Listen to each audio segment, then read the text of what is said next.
Welcome everyone to Age of Sigmar AoS R&D featuring Rob and normally Dale, who is lost in the desert right now, hopefully having a good time. But today I've got two esteemed guests with me. I'm very lucky for the first time ever. I've got Matthias Krushel and Vince Venturella. So I've written up a quick little introduction for you guys. I hope you enjoy it. I'm excited. So Matthias Krushel is a local member of the Warp Dice Gaming Club and one of its most competitive members. With a savant-like memory for learning rules, he is known for often knowing his opponent's rules better than they do. Matthias is a very consistent player and currently plays Skaven as his main army, though he won Best General at the Seattle Open and a free trip down to New Mexico for the grand finales in November using Maggotkin. A frequent player in our battle reports, he's a pleasure to play against even when he's stomping me into the ground. Matthias, welcome. Clap, clap, clap, clap. Thank you. Thank you. I've also got Vince Venturella, who created the Warhammer Weekly podcast, and he's won multiple Golden Demons. Vince is the closest thing to a household name in the Warhammer community. He gives painting and gaming advice with new videos on a weekly basis on his YouTube channel and inspires thousands with his paintings, his awesome painting skills on various social media platforms. He's won more Golden Demons than I know of, and likely more painting prizes than even he knows. He's created many games himself, with his most recent being Space Station Zero, currently the best-selling game in the War Game Vault. He also has a very popular Patreon where you can get all sorts of painting and hobby-related advice. Both Space Station Zero and his Patreon will be linked in the description below. Vince, welcome to the podcast. No, thank you very much. What that tells me is I work too much. I think your introduction just told me that I do too much stuff and I've got to wheel it back, maybe take some time off. I don't know. I think a lot of people would be very disappointed with that. So I brought both of you two as Skaven, fellow Skaven lovers. Mm-hmm. I think it's is it everyone's favorite army here? It is one of my two favorite armies. Yes, it is my oldest army, my longest time army, and it has my. Skaven is the army of my icy, black, cold, uncaring heart. Yes, well put.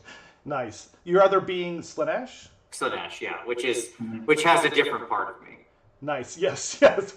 We can leave the rest of that on set, I suppose. I mean, they're both such awesome aesthetics. They're both kind of like, what do you call it? They're both malevolent, though, from a certain perspective. Yeah, right? I don't know what to say. I guess I just love chaos. So I love it too. I'm more of a Zeech guy. If I had to pick another chaos god, but yeah, Matthias, I know you love Khorne, as well as, I mean, I guess you don't dislike Maggotkin because you right. But Skaven's your main army, right? For now, it's Skaven, yeah, for sure. Skaven and Ossiarch Bone Reapers, and OBR's in a bit of an interesting position at this point in time, so it's definitely just Skaven for now. Yep, that's fair.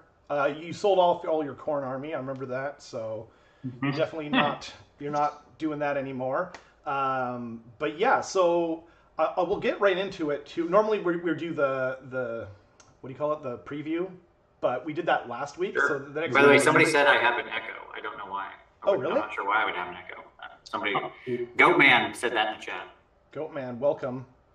A frequent commenter on the battle reports. See if that fixed it, Goatman. Hopefully so. Yeah. I didn't mean to interrupt. Please continue. No, not at all. I appreciate that. I would like to know. And welcome Goatman and Brian Bryby. What are his college credentials? That would be a little bit rude in a battle report or in a podcast. So I graduated with I graduated from The Ohio State University with a double major in philosophy and political science. There you go. Wow. Those are my credentials. Very cool. I didn't know. Actually, can I ask you a question that I was just wondering about today? Feel free to not answer. Sure, you can ask me anything you want. Feel free to not answer, but I noticed that when I looked up your Patreon to put it in the thing, it says your name is Vince. It says Vincent R. Venturella. I was wondering what the R stands for. Raymond. It was my grandfather's first name. I just shouldn't look quite so disappointed, but I was hoping that you and I had our first name and middle names inverted because my middle name is Vincent, which is my grandfather's name, and my first name is my great-grandfather's name. But yeah. Okay, so I seem to have lost the little picture that I put up of the Skaven. There we go. Okay, so that's up there.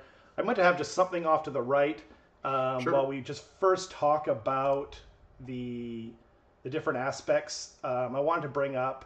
Well, so first of all, so basically what we're going to be talking about tonight, because like the book's already been out for a little bit, but I really didn't know what to make of it, because when the first book came out, I played over 100 games inside of 1 year, and I loved it. I loved every moment of it, and it's still one of my favorite, things to ever come out in all of Age of Sigmar.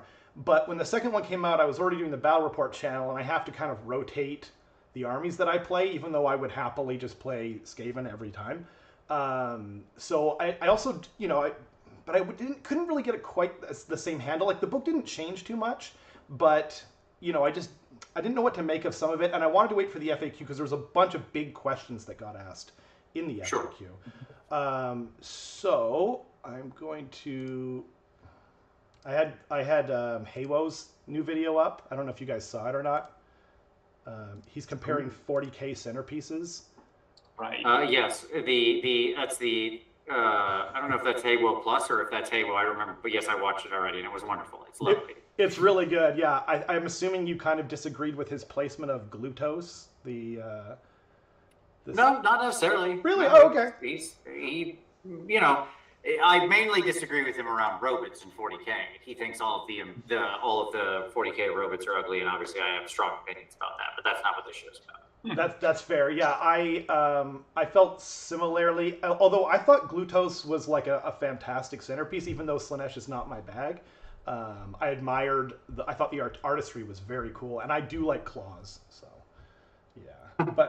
But anyway, so I just wanted to get like what you guys thought from like a high altitude view of Skaven, where they sit now that we've had a chance to wrestle with it. Matthias, go first. Okay. Sure. Yeah, so I think there's some truth in saying that it does feel like one of the more copy-pasty books from 2.0. There's a lot that's similar. In fact, they cut out a lot of allegiance command traits and artifacts that used to be 6 long for certain clans, and now they're 3 long. There's also, one of my criticisms with the book is I'll say there's a few corners that feel like they just kind of cut, and there's a few holes that feel like they didn't really give it the same kind of treatment that they do to some other books. But overall, it's giving just a few different units some new rules, adding a few different traits to the book, really add a lot more to it. And it's a night and day difference in playability in a game from its old previous iteration in 3.0. Well said. Yeah, I mean, my take is it feels like a phoned-in book for the most part. I don't mean that, and that's not to say it's bad. Mm-hmm. I don't mean that. Like, sometimes you can phone things in and it's like, well, if you're really good already, that's fine, I'm quite sure that if Gene Kelly just phoned in a dance performance, it would still be far better than anything I could ever do, right? And so they held on to a lot of strange rules that feel like they shouldn't have a place here. Like, there's still rerolls to hit and wound in places, just odd things like that. They're not playing with as many of the 3.0 mechanics. I have a conspiracy theory that it's because we're going to get another new book at some time soon whenever they actually redo all of the models, right? So maybe that's, sometime next year, maybe in the second half of next year or something. And hey, wouldn't that be a great day for all of us, and there would be much rejoicing. But, I do not think it's a bad book. I think it's very fun. I think it does have a lot of builds. I think it's still very much a Johnny book. It relies on a lot of power pairs and synergies and combo plays. The book is literally built from the ground up to be power pairs with the heroes unlocking particular battle line or not, and having still a lot of overlapping command abilities and things with their particular types of troops, which is weird. No other books do that. Like you look at the Zinch book, which obviously dropped on pre-order last week or whatever, last Saturday, and there's not a command ability in that book. It doesn't exist. Really? Not found. Yeah, there's 0 command abilities in the book. Whoa. Okay. Because there doesn't need to be. Most books don't. Most 3.0 books have no command abilities in them, or maybe they'll have like one special character who has a command ability, right? Like you've got Nurgle and you've got the Blitzkrieg Bop or whatever he has for his counter charge, Yeah. right? And that's because he's a big special crazy monster who is acting in a unique way, and it's a value statement on him being 700 points. And the individual elements, some they touched in a nice way, like it's cool that we just get better Rat Ogre's base. That's great. I like that very much. There are Gutter Runners and Night Runners are vastly improved, which is a near crime given the sculpts that we're forced to deal with for those models. Like that might actually be a war crime to make those models good, but they are good now. They're like legitimately good and interesting to play. Things like Plague Sensor Bearers for the first time since I started Warhammer in the late 90s are good again, which is incredible. Having 5-man Annihilator units that cost 90 points is fantastic. I should say that you can buff like crazy with all sorts of ridiculous buffs that Annihilators can't get their hands on, so that's pretty great. And on and on and on, right? Like, but then there's also disappointments. The spell list, like you mentioned, the shortened spell lists and things like that, and artifact lists. My God, is it disappointing to play a spellcasting heavy Skaven army often because you just run out of spells. Like if you don't take multiple endless spells, you're like, all right, well, I cast nothing because the spell on my war scroll is trash, and you are 14 inches away from me, which should normally be more than close enough to cast any spell I would want. Yeah. But of course, because we have to be thematic, right? Then we only get 13-inch range instead of the normal 18 inches that everybody else's spells are. And your base spell lore is 2 garbage spells and one of the best spells printed in any spell lore. So it's like it's 1 for 3, which I guess whatever the hit rate. I mean, if a hitter in baseball has a 333, he's probably going to end up in the Hall of Fame if that's his lifetime average, right? But I don't find that same thing very compelling when it comes to spell lores. So I don't know. There you go. That's all my initial thoughts. A lot of strengths, a lot of strange oddities, and some pretty unusual things. You will find yourself playing in the universal spells quite a bit. Like Flaming Weapon and Levitate are 2 popular choices. For sure. Well, very well said. I think you guys covered everything I was gonna say. I would like to add that while I felt way worse about the Deepkin book when it came out because we were like a whole edition without a book. It was end of AoS 1 when it first came out, got nothing. We were dealing with like not having, your general had to be the Achillean King to even have a command ability. And so then long story short, when it came out, I was like, man, this is copy and pasted so hard. And it was at the earlier, it was earlier on. So when the Skaven book came out, I wasn't as surprised, I guess, by the copy and paste nature. And I was really, really disappointed that there were no new models. As you said, I think Lord Skrulk is on year 29, so he could have like an advanced degree and then still have time to like get another secondary degree in like something else. It's crazy like how old he is. The Acolytes were, when I was a child, they were out and I was playing with them. There are multiple models that came out in 1993 still active in the range. Yeah, and that's literally when I got into the hobby. Is I didn't know it at the time. Obviously, they had just come out. But when I first walked into a Games Workshop in downtown Vancouver, they were the army. Actually, I'm wearing my T-shirt that is the old Battle Tome because it's nostalgia. It's a great piece of art. I really like it. I actually think it holds up kind of well in a lot of ways. You know, like the little cartoony, but like I don't know. It's probably the nostalgia as well. But yeah, as we've kind of seen how well like would you guys disagree that Age of Sigmar as a whole is in the best spot it's ever been in by far, or like in terms of balance? Sorry, I should say in terms of balance.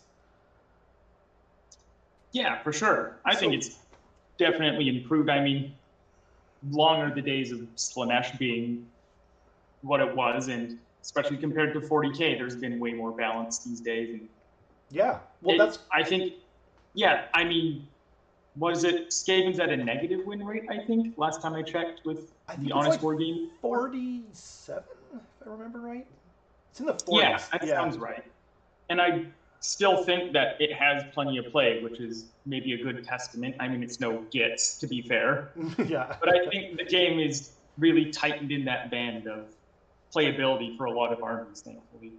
Yeah, and so I was kind of struggling with the lack of creativity versus just making things where every army is viable. And it's just like, well, what do I want more? And I really don't know, you know? I think they could have... There's a few things, like you guys both mentioned the spells, and that baffled me. Just like, I don't want to get into like specifics too much, but it's just like it's like who is taking Scorch and like calling it broken? You know what I mean? Like I felt like they could have just left the spells as they were, including Warp Gale, because it was like what was it, an 8 to cast, I think. Yep. Yes, Warp Gale was an 8. So, but putting that aside, I've come to terms with it a lot more, and we'll talk about the FAQs in just a moment, but FAQs aside, overall, I'm very happy with it, and I thought they added a lot. They added even more Johnniness to the book in the aspect that they expanded the other clans to make them super viable now, like, and also you can take mixed army, like you don't have to take... That was my favorite thing in the entire new Battle Tome, was you guys both touched on the battle line options, and that is such a powerful mechanic too, but anyway, before we get into specifics, yeah, I think you guys both made fantastic points. So before we dip fully into FAQs, did you guys read the lore at all in the new book? I'm not gonna lie and tell you I did. No, why did they reveal something new and shocking from the last one? They didn't, but like someone said when the book came out, it's copy and pasted, right? So I was just like, oh, okay. But then I went and read it yesterday, and I was like, this is really good. There's like some cool little short stories, like where this Grayseer is like betraying one of the council guys, and I won't give it away. It's really short. It's not far into the book, and it's hilarious, pure Skaven, and a lot of fun. So yeah, I actually quite enjoyed it more than I thought I was going to. I heard it wasn't that good, so yeah, a little bit better. So the FAQs came out. Yep. Yep. I'll get your guys' thoughts first, actually, before you guys are making me look good, and that I don't have to be quite so hurt about. Or maybe should I bring up some of the FAQ points? If I've got them already, there was 3 things that I thought I didn't like. So so the first one is, and I'm pretty sure Vince will agree with me here, is the Warpstone Addiction, where you roll 3d6, take the 2 highest, and the 2 highest can no longer, or can still not be modified, even though the rules writers separated the paragraphs, and it was like, okay, clearly this time they're intending for it to be modifiable, and then they were like, no, like, so what did you guys think of that? It's the wrong call. It's the wrong call, right? Yeah. I mean, it's not thematic, but putting that aside, like, does it seem like the rules writers and the FAQ team, like, perhaps don't talk? Well, it's the same people, but they might come to different decisions at different points in time. Really? I didn't know that. Huh. Okay. Matthias, anything? I mean, I would guess that they're just being very afraid of Thankful being able to abuse that ability way too much, but I don't know what to say much past that. They did change it, so now that the Grey Seer doesn't instantly die, he takes D3 mortal wounds instead, which is a cool change in of itself. That's yeah, pretty the good instant news. explosion was always a bit punishing. I mean, it's the thing about it that's dumb. We don't have to belabor this too far. It should add the bonus. It would give Thankful one super cast around. In a world with Techless, you can just be like, no, this spell casts. Yeah. Shut up. And it literally can't be unbound, right? I'm not sure what we're even talking about here, right? Yeah. So like, who cares? Who cares? You get one good spell around from your bad spells. Thankful's actual spell on scroll is straight trash. It is. And it's not like he has access to anything that is going to be super powerful if auto pushed out, right? Yep. The best thing he's going to push out is some endless spell, right? Yep. And Purple Sun's fixed now, so what are we even worried about? It's just not, it's unreasonable. Like, who cares? He fires off a superpowered Skitterly. Oh no. Yeah. Because that's what's going to happen. He's going to teleport somebody.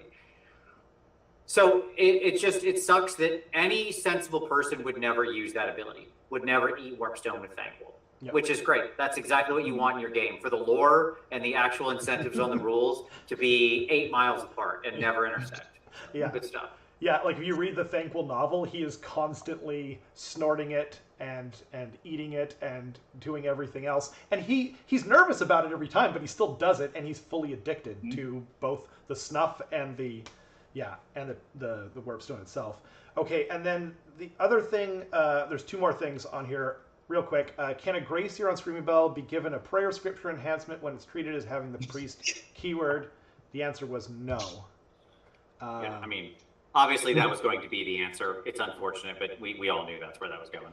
We all did think that was the case. I was worried there for a second, though, that Grey Seer Thankful wasn't going to get the Grey Seer lore, though, because, like, I don't know, I just don't trust, like, especially after Warpstone Addiction in the last FAQ as well. And then, the last one, and perhaps the most contentious or important one, is always 3 claw steps ahead. They changed it to unmodified when it comes. Actually, maybe I'll just read it out super quick. After you pick a friendly Skaven unit to be the first unit to attempt a charge in a phase and make a charge roll for that unit, you can use that unmodified charge roll in place of any other charge rolls you make for friendly Skaven units until the end of that phase. What do you guys think of this? No, I'm excited. I'm very happy about the change, because now I never have to worry about having 3 Master Clan heroes in my army ever again. And all value to the Vermin Lord that counts as 2 Master Clan heroes was immediately disrupted, and he was dropped from any list I'd ever write. So it made my list writing easier, because that ability is garbage and I don't care about it, and it made it took a war scroll and threw it in the trash. So wonderful. Good stuff. Made my life easier. Less to think about. You were zigging and then you zagged just perfectly, and I thought you were gonna say, Anyway, for me it was very much. It felt like, fun detected. Can't have that. So I was disappointed. I know, Matthias, you were too, because you were building most of your lists around that ability.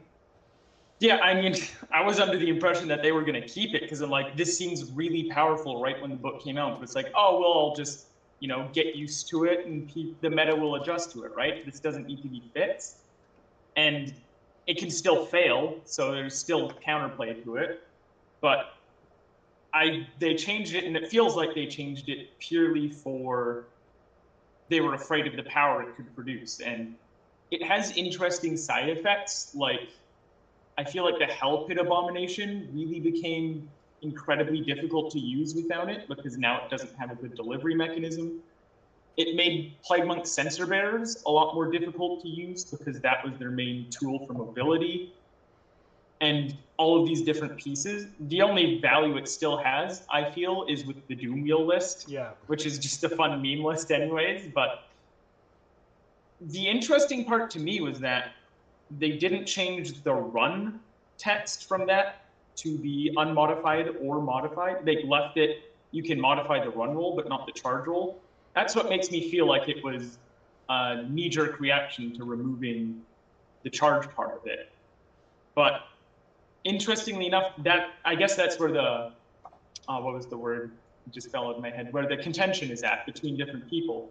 Because I know the AoS Worlds FAQ also changed the run part of it to be unmodified as well. They assume that GW meant to say the run is unmodified, but I'm not so sure that that's the case. And so I don't know where, that's another interesting little wrinkle with that FAQ, is people disagree on whether the run should be modified or not. And I wasn't even expecting that myself. Well, and what do we have pluses to run? Yes. The Master Molder Whip will give you +3 to run, and then Klein Rats and Storm Vermin get +2 to run. Oh, right. Yeah, of course. Okay. Huh. That's interesting. So you could, you could be running them theoretically up to 16 inches for your clan. Yeah. Rats. The biggest value I would see getting from that is Scryer Acolytes, which can run and shoot and then have a really short shooting range. But it's just not worth building 3 Master Clan keywords just to get your Scryer Acolytes better. That's that true. Or Gutter Runners. Right on. Okay. Was there any other parts of the FAQ that you guys wanted to mention or bring up at all? Not really. I mean, all in all, I'm not surprised they broke the unmodified thing. It is very powerful. And if to play devil's advocate to myself, I mean, I'm happy that on one hand, you don't have such a strong incentive to make that a list anymore. Now you do have to think about other options and stuff like that. Like it was a thing that was so good, it was somewhat incentive warping.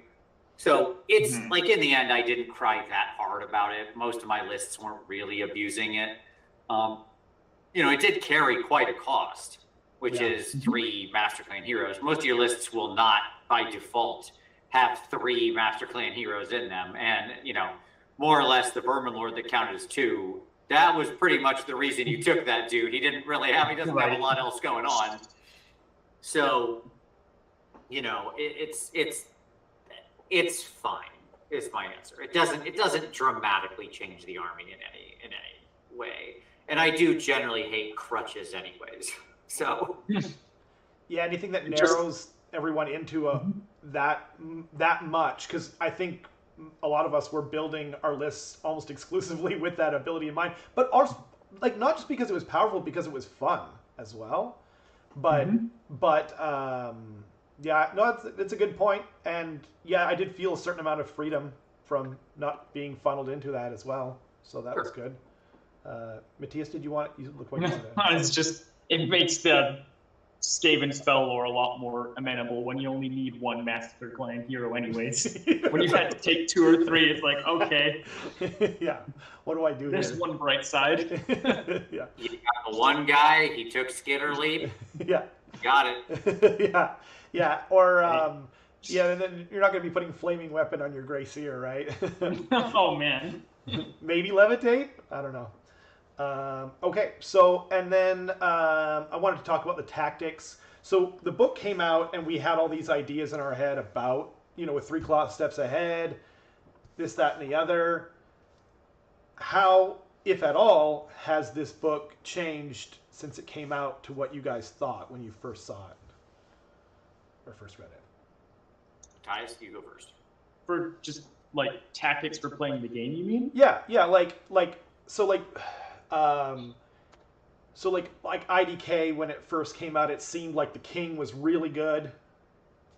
I mean, he's not bad now, but with, now that... Yeah. A few things. Anyway, so, yeah. I mean, I definitely can see what Vince is saying there with the power pairs. I find that there's, like, very specific little combos that all work, like an engineer and 3 warp lightning cannons, a bombardier and 2 or 3 Jezzails.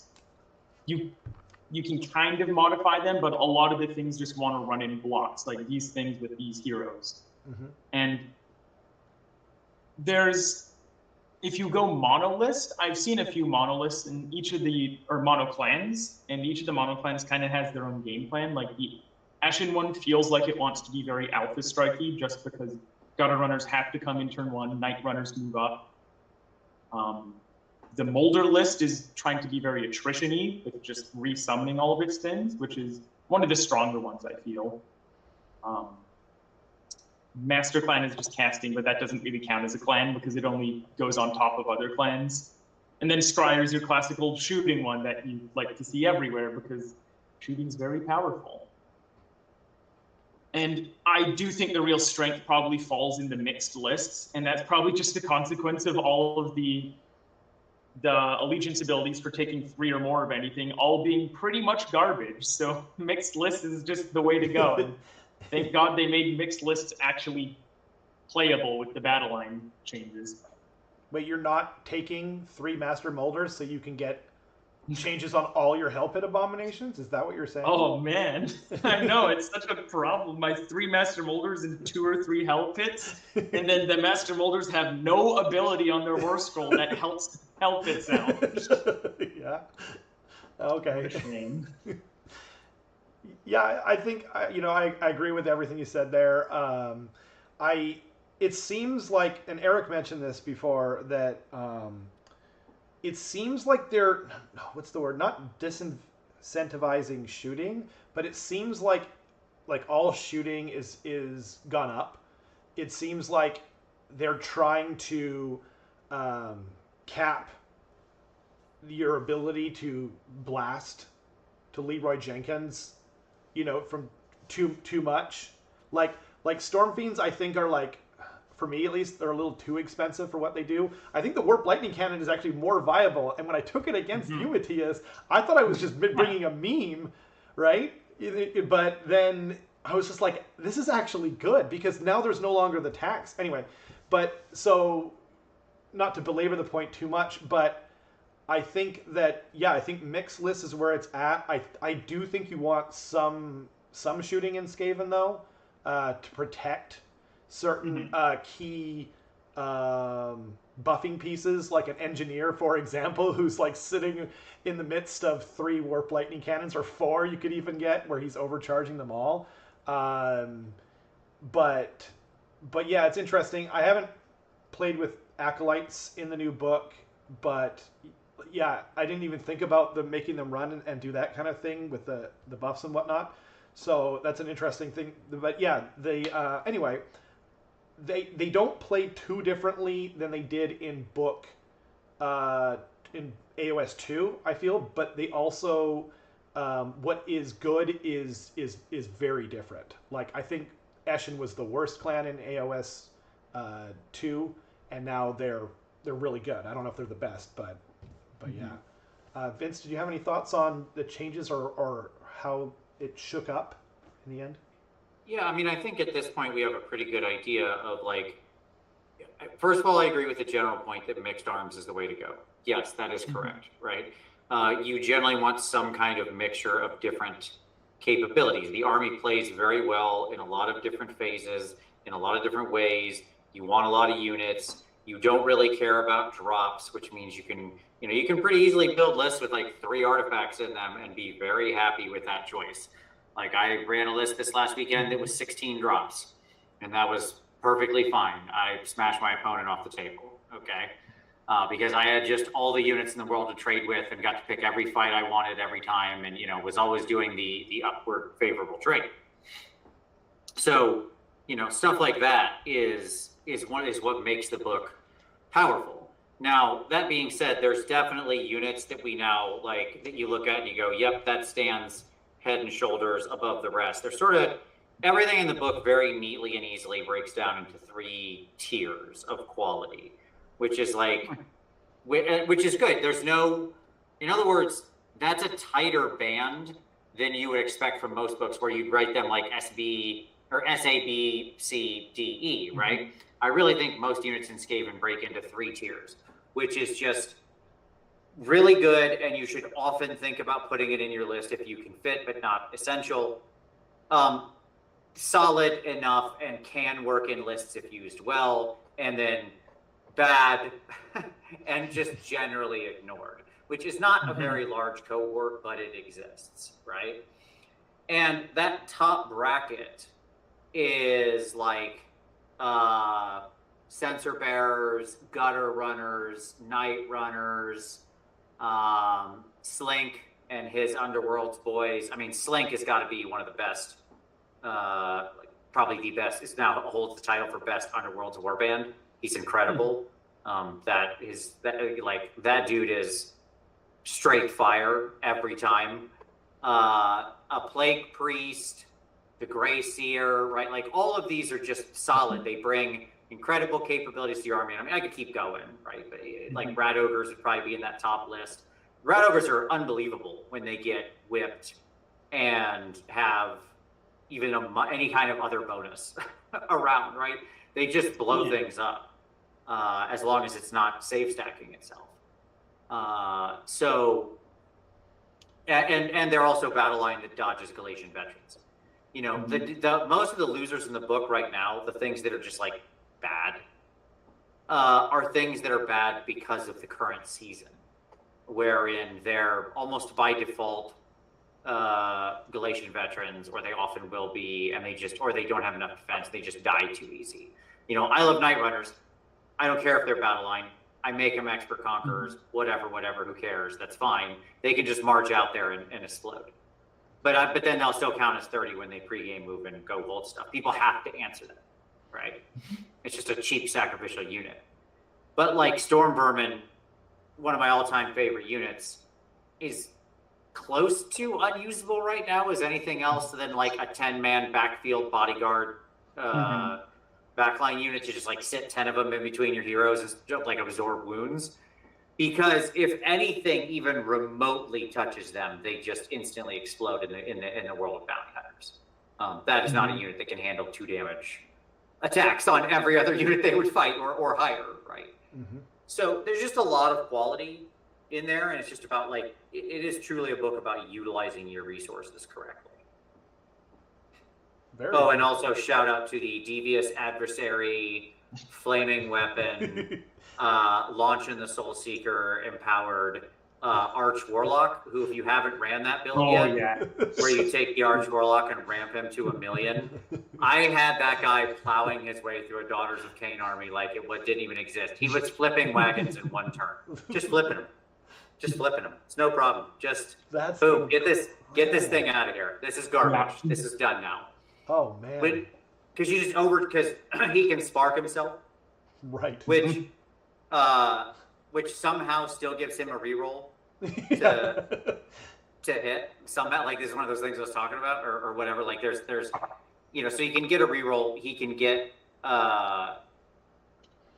it's +1 to hit and wound in melee, isn't it? Or yeah, sorry, +1 to hit and wound. Yeah, +1 to hit and wound. He can pull +1 to hit and wound. He can. So he's D6 +2 attacks on his main thing because you overcharge him and roll it out, and +1 to hit and wound. Yeah. And then he's then he's 3 attacks with his Piston Claw. So he just at 3 and 4 damage. That sounds right, respectively. With Flaming Weapon on, I'm assuming, by the way, that he has successfully cast that.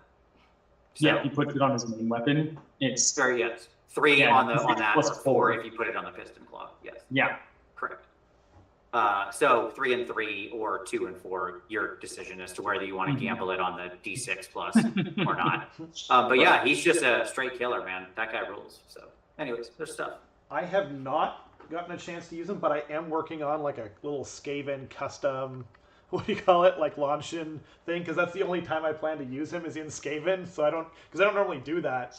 But yeah, that sounds freaking awesome. I actually didn't put that combo together yet, even though I love the Arch Warlock. I've been mostly running the Engineer just because I'm in love and always have been in love with the Warp Lightning Cannon. I just think it's the most fun thing ever to roll those dice. Yeah. Yeah, it's great. You can just give him a little, like he has a magic item slot still free, so just throw like an Amulet of Destiny on him for the 6-up wards. He's got something if he wounds himself or from his overcharge, or the mortal wound he suffers from launch and moving around, but he just becomes like insanely fast as he launches himself around the board. And he'll generally kill the unit he's fighting, and then he can just heroic action heal. He can attempt it with his in the next turn. You can, I mean, hey, look, you can roll a 6 or less. It's possible. Yep. Okay. I do it all the time. Yeah. It's not impossible. He's got like a 40% chance of healing himself or something. It's okay. Yeah. I like the idea of bonding him to the Kron Spine so that when he does finally die, the Lao Shan goes wild, and now you have a wild Kron Spine to eat and go up a level. So it's like killing him is good as well. Right, solid. And because then they can both move up together too and just wreak havoc. Yeah, absolutely. And then he's got the +1, so he can more likely to get off the spells that he wants to get off, Flaming Weapon, or yeah. I guess and if you're sparking him, then you've got no need for more warp power. So yeah. No, you wouldn't. Yeah, you don't really want to put that on him because it's too much damage for him to try to absorb off the kick on that. So he just sparks himself. +1 to hit and wound is great. That's a great idea. And then I guess if you're worried, like if you're facing like Sangrison for Castellai and he's going to go into like -1 to wound, you could also put him on his best day ever, and then he's +2 to wound. So you're overcoming that as well. Huh. That's a very cool pick. There are not many heroes in the game that can become as killy as that little lunatic for 175 points. Yeah, and he's on double caster. 55. You're right. Yes, I'm sorry. I was still quoting his old points value. 155 now. Thank you very much. Wow. Yeah, and I guess you could also, like, if you have a deceiver, which you often do, you can throw him in there, and the other option, you don't even need to Laoshan if you don't want to. Yeah, you can also just put him outside of 6 and do that. But I like Laoshan for, he's, 20 points? Like I haven't... 30 points, 30 points? He's free, right? I mean, like I said, you're gonna take some endless spells because you gotta have something to cast over. Right. Yeah. It's got me painting my endless spells. And my hat's off to them, like on a little bit of a separate note, like the endless spells are so much cooler now. Like there's like utility pieces in several different ways, like Ravenox and the swords are really cool, and obviously Purple Sun is a little too ubiquitous, but they've changed that now. So yeah. No, I think Ravenox is now very interesting with the Purple Sun change, especially coming out of many of your casters. Yes. Well, we have a lot of like hipsters in our group, so like we've actually been seeing Ravenox for a while now, and the swords, just because you can't take, I think it's ward saves against them. Yeah, correct. No ward saves. Yeah. So yeah, it's got me painting up all sorts of different endless spells that I need to make up like a portal. What's it called? What's the portal called again? Umbral Spell Portal? No, the one that you always use. And you've got like the Stargate. Oh, the Skullscream Bridge? There you go.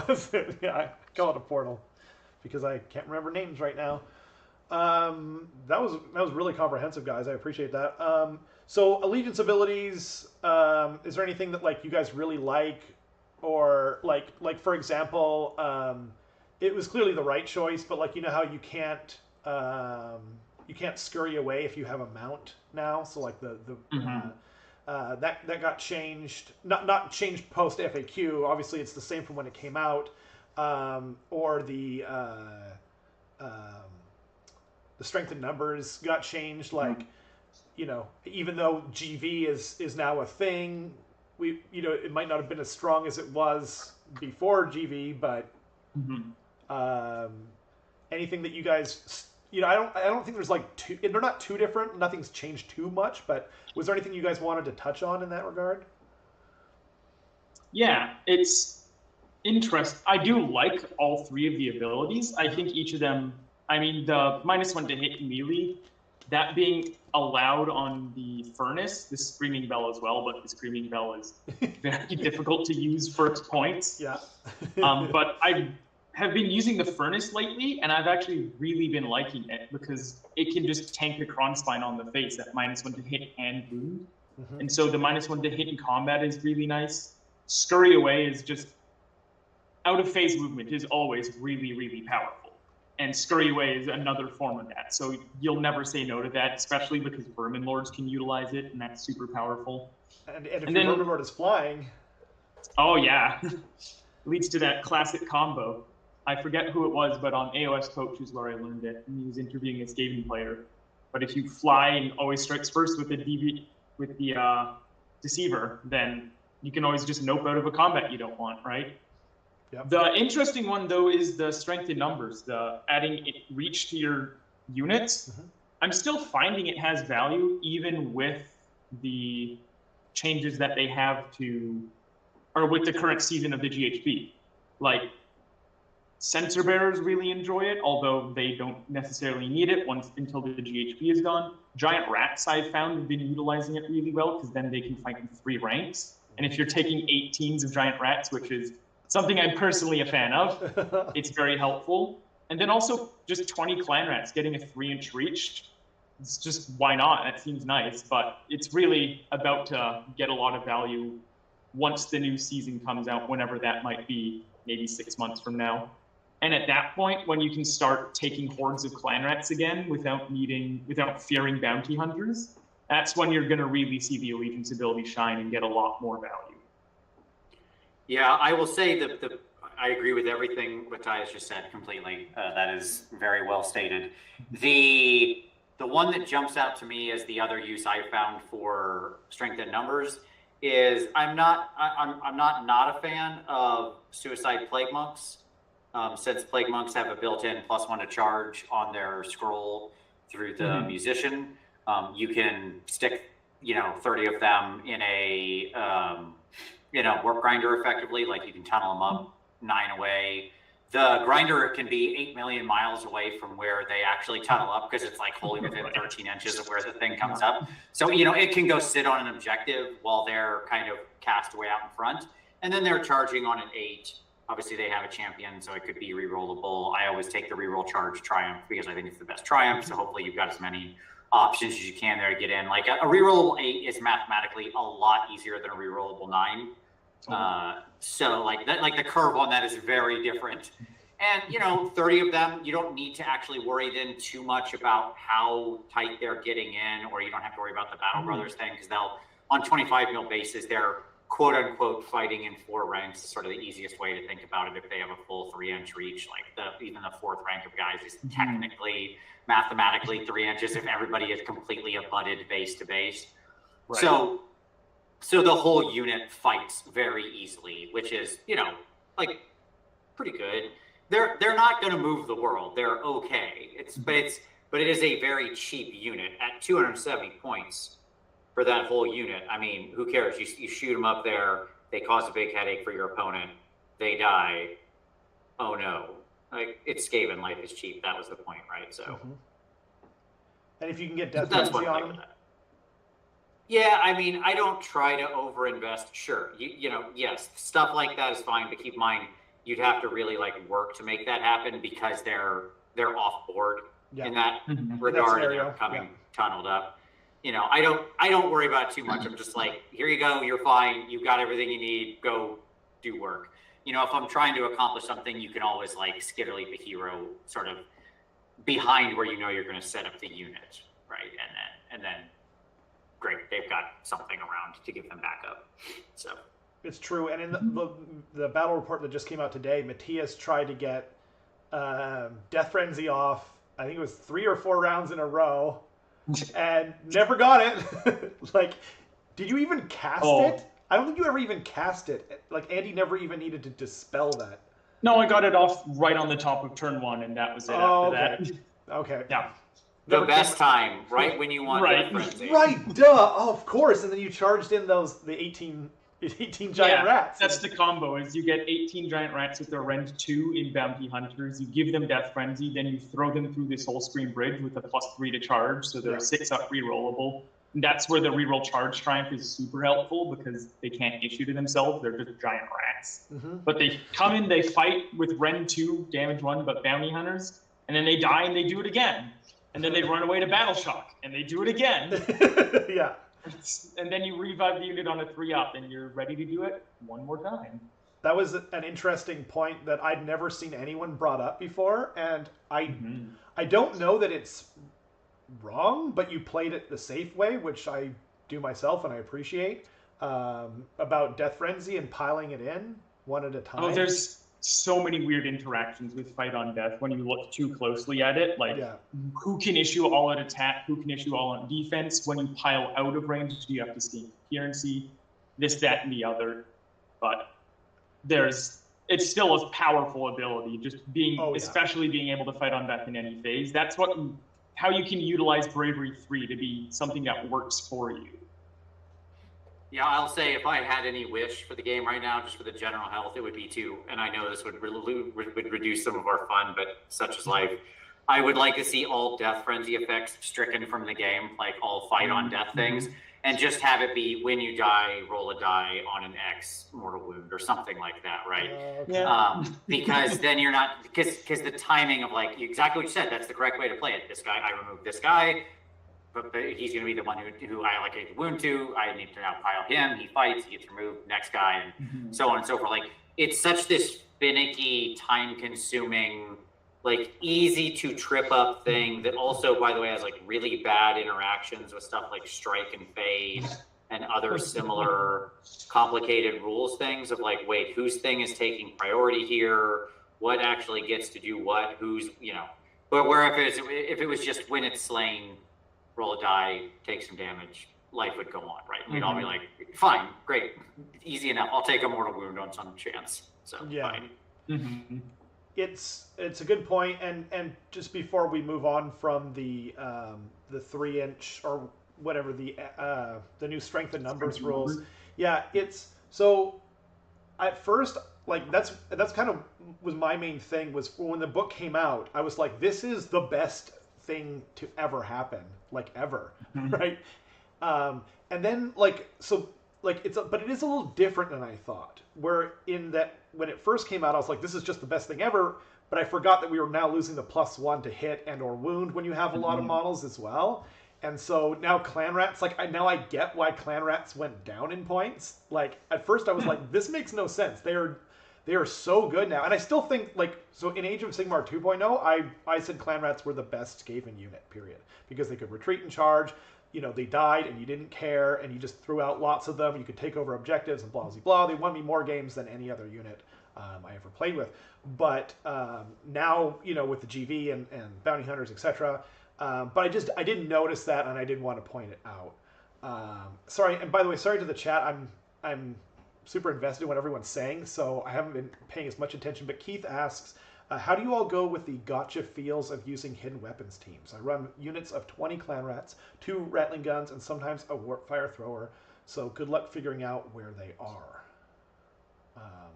Well, what I do is I talk to my opponent first of all before the game, and I have like my clan rat claw leaders are all painted with different colored armor. I've got like one that's copper, one that's brass, one that's bronze.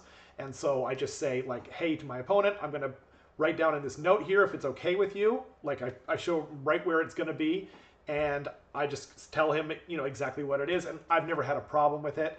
The Warpfire Thrower is significantly worse now than it was before. Probably not in like a bad way, but yeah, I don't really feel it's too gotcha-y, but do you guys have a... No, because it's still pretty timing oriented. Like, it's tricky to actually get them out when you need them to work when they're hidden. So it's you know, it's fine. I don't really have any issues. They're very restricted on when they can come out to play. It's true. So it's not as though in response to someone charging you, you can be like, ha! Yeah. Right. Yeah, exactly. I mean, if that's how it worked, it would be much more gotcha, but it's not.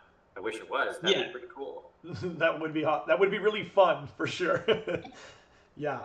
The big thing holding them back is that they can't pop out into combat when they get charged, and then the unit that they popped out of dies and the enemy unit is still stuck in combat, that's actually, a lot of people I think wonder why the Deathmaster is 165 points, and that's because he can do that interaction. So you have to point him really expensive, otherwise he just becomes a degenerate piece where you're just constantly pinning units in combat. But the fact that the weapons teams can't do that, even with the Scryer Warlord trait that allows them to pop out when the unit dies, they seem honestly kind of fair to me. I like it. Yeah, and I agree with your point. It was very well stated. Just be clear. write it down, make sure that it's clear which unit they're in, and as long as you got a written reference, you're not cool, good, you're in the clear. You did the right thing. You could always do like a piece of paper or something like that, but I have never had a single person even worry about it. Like to the point where I probably could have cheated had I had the desire to, as sad as that would be in a war game. But yeah, it's really not something that I've had to deal with much. I've never felt like that. So, but yeah, as Vince just said. So Gnawholes. Now during our battle report, or probably in between actual on video stuff, Matthias and I were joking about advanced Gnawhole theory and how you could probably do an entire podcast episode based around Gnawhole placement. When the AoS 2 book came out, Dan Brewer went on to AoS Coach, and he did a really great video about it. But now the rules have actually significantly changes. It doesn't seem like they have, but like the intricacies of the Gnawholes have changed to the point where that video, like, no offense to AoS Coach, like it was amazing when it came out, but it's a little bit invalidated. How do you guys use your Gnawholes? How do you place them? How important are they to you? Yeah, I mean, from a really competitive perspective, Gnawholes are super interesting in how you can use them. The few things that did change from the book is you don't need a hero to send things through it anymore. Yep. And you can jump through multiple Gnawholes at different points. They can all come out of the same Gnawhole, but each Gnawhole can only be used to go into once. And that you can do all sorts of fun things like swapping heroes between two different Gnawholes, or just using the Gnaw Bomb artifact. That gets a lot more interesting. But those two simple changes mean that a Gnawhole in your opponent's back corner of the field is way more dangerous than it used to be. Because now at any point, and it's at the end of the movement you jump through it. So a unit of clan rats that's within like 20 inches or something can still threaten jumping through a Gnawhole and showing up in the back line, something like that. And there's all these different ways you can use them. One of my favorite things to do now is to place a Gnawhole so it's barely touching your opponent's deployment, and basically guarantee yourself a barge through enemy lines battle tactic for free, because you can place your faction terrain in their deployment zone, and now you have a barge target. Wow. Very crafty. Yeah. And so there's different ways to place them that you can put pressure on your opponent or play it safe. But beyond even the teleporting, the +1 to cast and prayer, especially with how Pestilence prayers work now with wanting to go 6 or higher, just that part alone makes them so much more valuable than most other people's faction terrain pieces.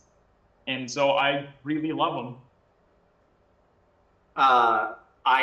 Yes, seconded, full-throated seconded of everything you just said there. I will add more. Not only can they give you the barge, you can desecrate them. Because you can pick a faction terrain feature and desecrate it. That's the one I was thinking of. Yeah. No, you're fine. Yeah, you can desecrate. No, it's you can both desecrate it and it sets up an easy barge. It's like you're right on both counts. I agree with you. Like, yes, it's two battle tactics from this one silly thing, right? Yeah. Totally on the bonus to cast. That +1 to incant and to cast is not to be underrated at all, especially as you said with the 6+ trigger. They're impassable, so don't be afraid to use them as effectively quote unquote heavy chaff. If you're trying to block off board space against an alpha, you can, if you know that's what, like, when you sit down who you're playing against. It's pretty easy to read an army and be like, okay, this is somebody who wants to melee alpha me on first turn, right? Your Gnawholes can be your anchors on both corners of your castle, right? To where they can't then come in and charge you because it's a big, giant, impassable thing. They can't land on or move over or whatever. They have to go around it, right? And it can make their charges a lot more harder to have a big, giant, annoying piece of impassable terrain. I mean, Skaven is at its heart, it wins through mobility. It is one of the most mobile armies in AoS 3.0, and it does it through a combination of every type of mobility you would want. We have some units that are just, pretty fast on foot, can get around at a good rate of speed. Obviously, as you just mentioned, like clan rats can just suddenly run 14 inches. That's not to be underestimated, right? That's just like zip. That's a lot of space to cover with a unit. Obviously, you got plenty of 12-inch moving guys too. You've got teleports just left, right, and center if you want, right? You can put a bunch of stuff in ambush. You can, basically null deploy the army or pretty close to it. You can get right up on the line, so it's using the combination of the null holes, your spell teleports, your reserve units, and your high mobility every round is what decides whether you win or lose with Skaven. I will stand behind that. Like, the most important phase in the Skaven player's turn is the movement phase every turn. Yep. Very well said.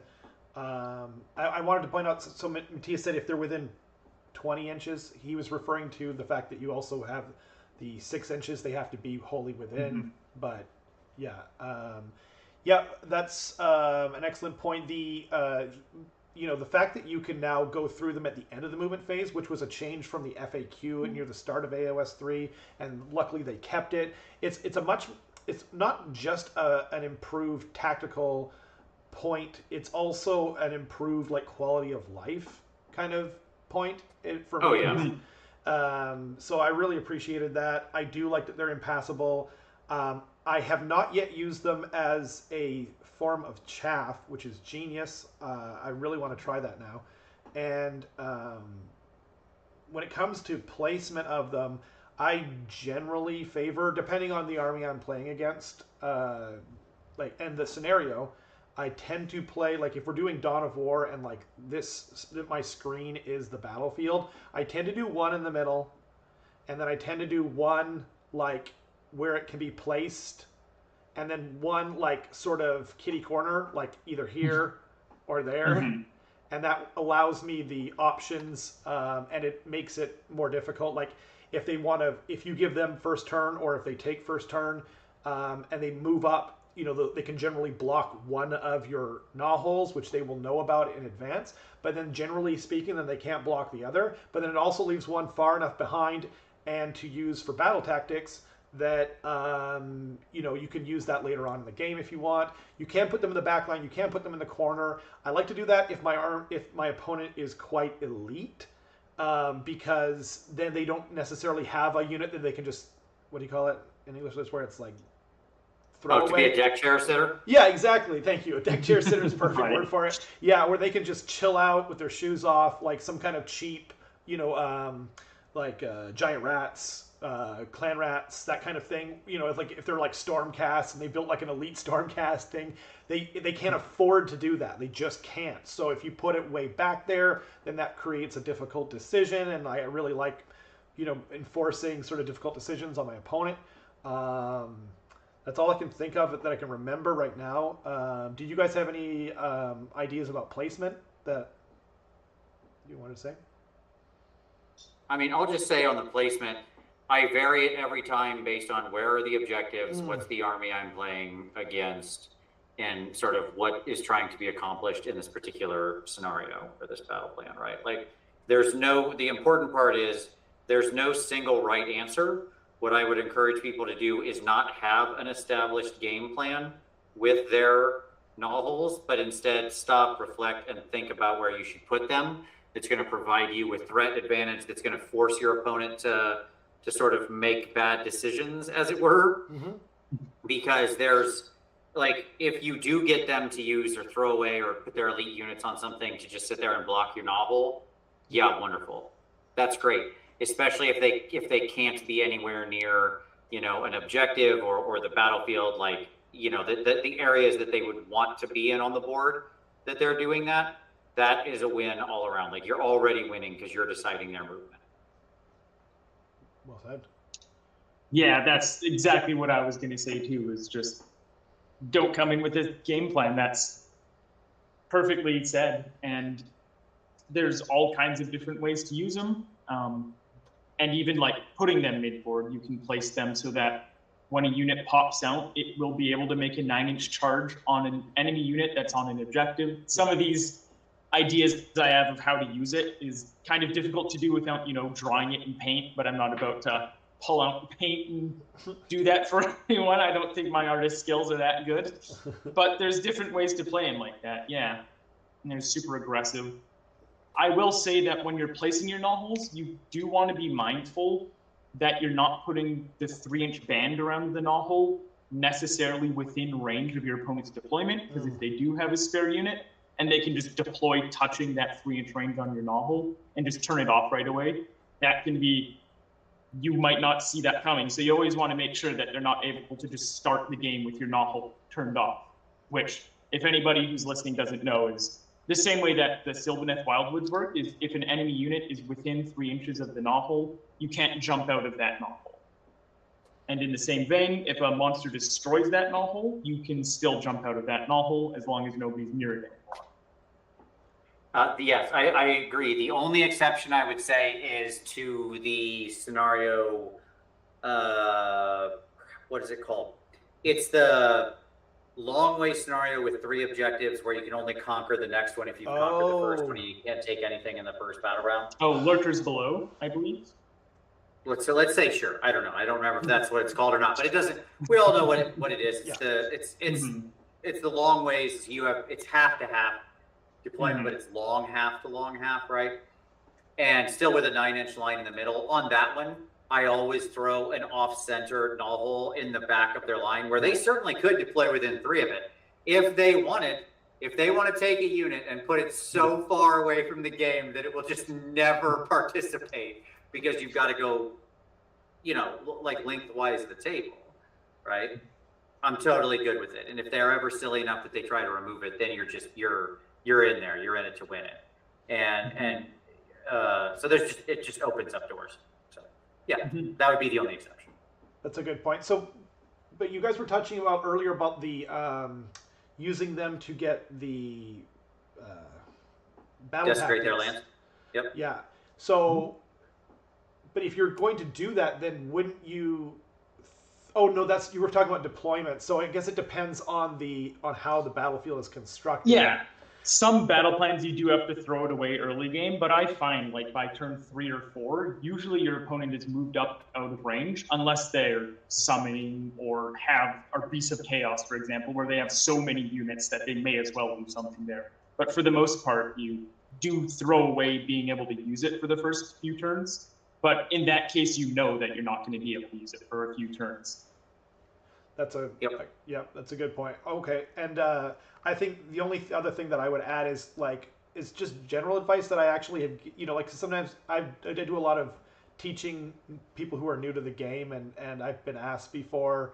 It was mostly in AoS 2 where to place null holes, and I said try to think where your enemy does not want them to be. And I know that's like a general thing. You could say that about anything, but it's like a decent hint for people who are new at it.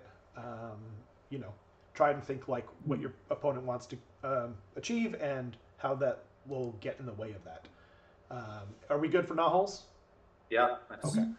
Cool. One of the most detailed null hole discussions ever, but valuable. Yeah. I really like. I think it gets overlooked in a lot of ways, and it's also, I don't know, I enjoy it. So I really appreciate your guys' input there. Battle line.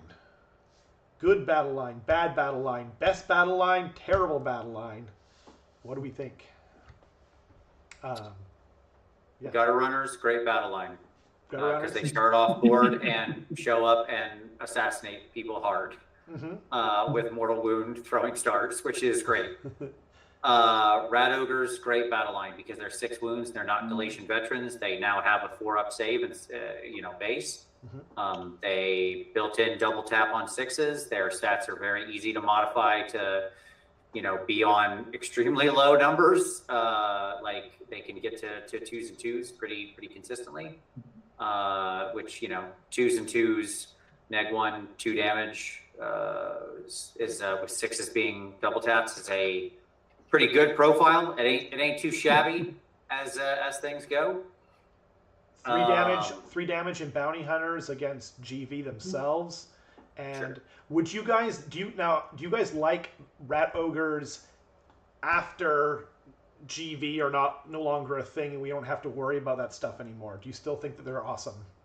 Yeah. Oh, yeah. like a 4-pack, they take 1 reinforcement point to make a 4-pack. It's not that expensive, and they're highly valuable. Like you're getting quality. And by the way, you always take a master molder again to like I know we're talking battle line, but the power pair thing, Totally. because you can call them back. Yeah. So I mean, the fact that you can return that unit to the game when they die is just so wildly good to drop 24 wounds back on the table or whatever. It's ridiculously good. It's super good. You are rolling dice. You are gambling with your CP, but it's just so good that why would you not do it every time? Matthias, you took the command trait that lets you do it. It essentially gets you a reroll, or lets you do it. The Horde Master. The Horde Master, yeah. That was really cool. Yeah. Sorry, I didn't mean to interrupt. Yeah. I just wanted to. No. I mean, look, you're right. You are rolling it, but we're talking about a 3-up. Like, I'll take that chance. For sure. It's so much better than the old 4-up. I mean, I can't even. It's ridiculous. Yeah, you compare that to like trolls who are healing on a 4-up, maybe. Yeah. Right. Like, Master Molder is the best 90 points of utility you can get in your army, frankly. It's he's a total garbage hero for fighting or surviving, but man, what a great little buff boy he is. Sensor bearers I like fine as battle line. They can be great. Again, you have to use them carefully. They are fragile, but as I said before, they do literally have Annihilator, like the base Annihilator with shield profile, 3 attacks each on 3s and 3s, neg 1/2 damage, Right. which is a great profile. They can easily go to 4 attacks. They can easily get all sorts of other good buffs from the Plague Priests. So like, it's not they're just buffathon 9,000. But yeah, and again, beyond cheap for the unit, and the destructive power you get out of basically no points is fantastic. But they are a careful piece that if you let them just get charged, they'll just die. Because it's Right. 10 wounds on a 6-up save with neg 1 to wound. Like, that's not a great defensive profile. To say the least. Yeah. I know you're a big fan of them. Their models are not the worst thing in the Skaven lineup. Certainly not the best. But there are lots of potential other things you can use if you're not playing in a GW tournament, which I know Matthias is. So he was modifying his Plague Monks to become Sensor Bearers. Right. Yeah. Oh, can't handle the current range sensor bearers, but we've already talked about the model range issues. Yeah. Don't need to cover that again.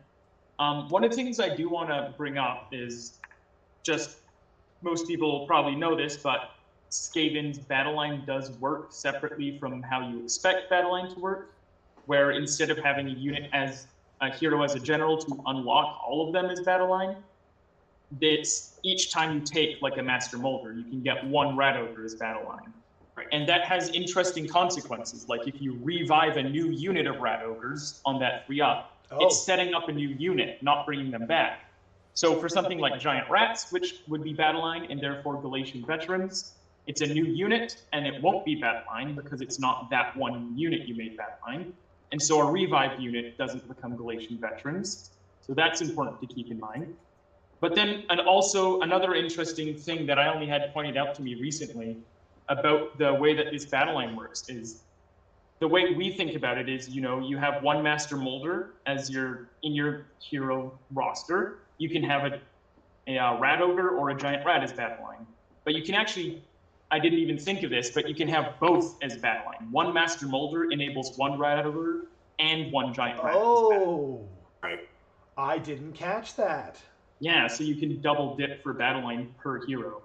Wow, that's fantastic. So same with, I assume it goes with Scryer. You could have Acolytes. Yeah. Oh, Squire, Eshin, all of them. wow.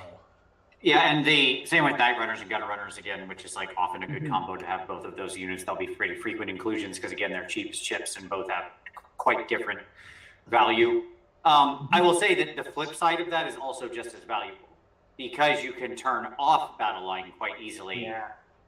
It's a may, not a must. Yeah. You have some of the tightest control over what's a Galatian veteran versus what's not, right? So you can very easily screen your bounty hunters with throwaway units that aren't Galatian veterans if you need to, or screen your expert conquerors that are Galatian veterans, or whatever, right? Like you can, the points are such that you can just have layers of units, like non battle line expert conquerors, bounty hunters behind, right? And it's just like you've got this, you're like the 7-layer dip of special abilities in an army, you know. So yeah. That's a great point. It was something that I was really struggling with when the new GHB came out, because I was building Skaven lists, of course, when the GHB came out, because Skaven had just come out as well, and I'm going, this is so awesome. And then I went over to Soulblight Gravelords, and I was like, this sucks, because direwolves have to be. So now, like, it's super awesome that they get to hit in 2 ranks, and I don't have to have them running around in these goofy clamshell formations that make the game look ridiculous. But now they're dying even harder in droves. Same with like Gut Rippas and all these other things that are like their wound characteristic was their like not utility, but like their survivability, because they have like a bad save. And then now with bounty hunters just really flips the script on that. Whereas so like you were saying, I was just about to bring that up too, is that one of the best, like the thing that I immediately latched onto was the ability to turn off battle line. It was like the most important thing. Like I still take clan rats because they are so cheap and they have this great utility thing with retreat and charge. But man, like everyone's taking bounty hunters now. It's ubiquitous and as it should be. And so therefore you have to really worry about, you know, things survivability like that. Excellent points, gentlemen. That was fantastic. I did not know about making 2 things battle line. That's fantastic. And yeah, you made some great points, Vince, about turning things off as well. I do want to just defend the humble clan rat just a little bit. I still usually have, you know, a unit of clan rats or something at least in my list. They are still unbelievably efficient in that you're getting 20 wounds and quite a lot of board control space, plus the other utility of like you can hide things inside and stuff like that. For 100 points, 100. I mean, my goodness gracious, you know. And they, as we've said many times, they are still quite mobile. I just don't. They can be quite a long chaff line if that's what you're inclined to have. They will die very hard, but hey, if they don't and you get them out of there, you'll actually tend to regen the unit pretty decently quickly because of the D3 models per battle shock phase. That's not obviously just yours. That's every battle shock phase of D3 comes back. So exactly, and it's not. A lot of people for some reason thought that it was only if they were taking a battle shock. No, it's just they don't have to be in combat or anything. They just it just happens. Yeah, it just happens every battle shock phase, as you said. Keith Rogers says Doomflayer bounty hunters for the win. Can you make Doomflayers? Or I guess they are a troop. Very true. Yes. Oh yeah. Huh. I didn't land on that either. I'm learning all sorts of great stuff. This is. It sounds like fun. Yeah. Yeah. Rend 2, damage 3 as a bounty hunter. I've only got 1 painted, but I need to get on that. Those old resin models are. It's not bad. It's pretty good. Yeah. Is that what we're gonna say? Okay. I'm setting the bar pretty low, but like considering what we're comparing it to, like the Skaven models giveth and they taketh away, like in terms of like, you know, like the Screaming Bell. I mean, for me that model holds up so well. It's like one of the most iconic, cool looking things, and I'm really sad that it's not super awesome. I was gonna run 2 of them and then in the new book, which is why I bought Echoes of Doom, and then I was like, oh, okay. Well, maybe. Well, it would have been fine at the Echoes of Doom points. Yes. Oh man. That's what I'm holding out hope for. Is that, you know, it looks bad right now, but give it a few points changes, a couple of 6 months from now, and maybe they ain't so bad anymore. It's true. All we need is like an 80-point drop on the unit, no problem. Yeah. Just a cool 80 points. Money. Yeah. CW totally does that, right? Hey, 2 years from now, after they drop 10 points every single time, they'll get there. Right. Yeah. Well, actually, like that's funny because like when I was waiting for my Mathlin to drop like 100 points from when it came out, and then every time it was like no, nothing, and then like 1 year we got like 40 points. I was like, woo! Maybe it's still not playable really.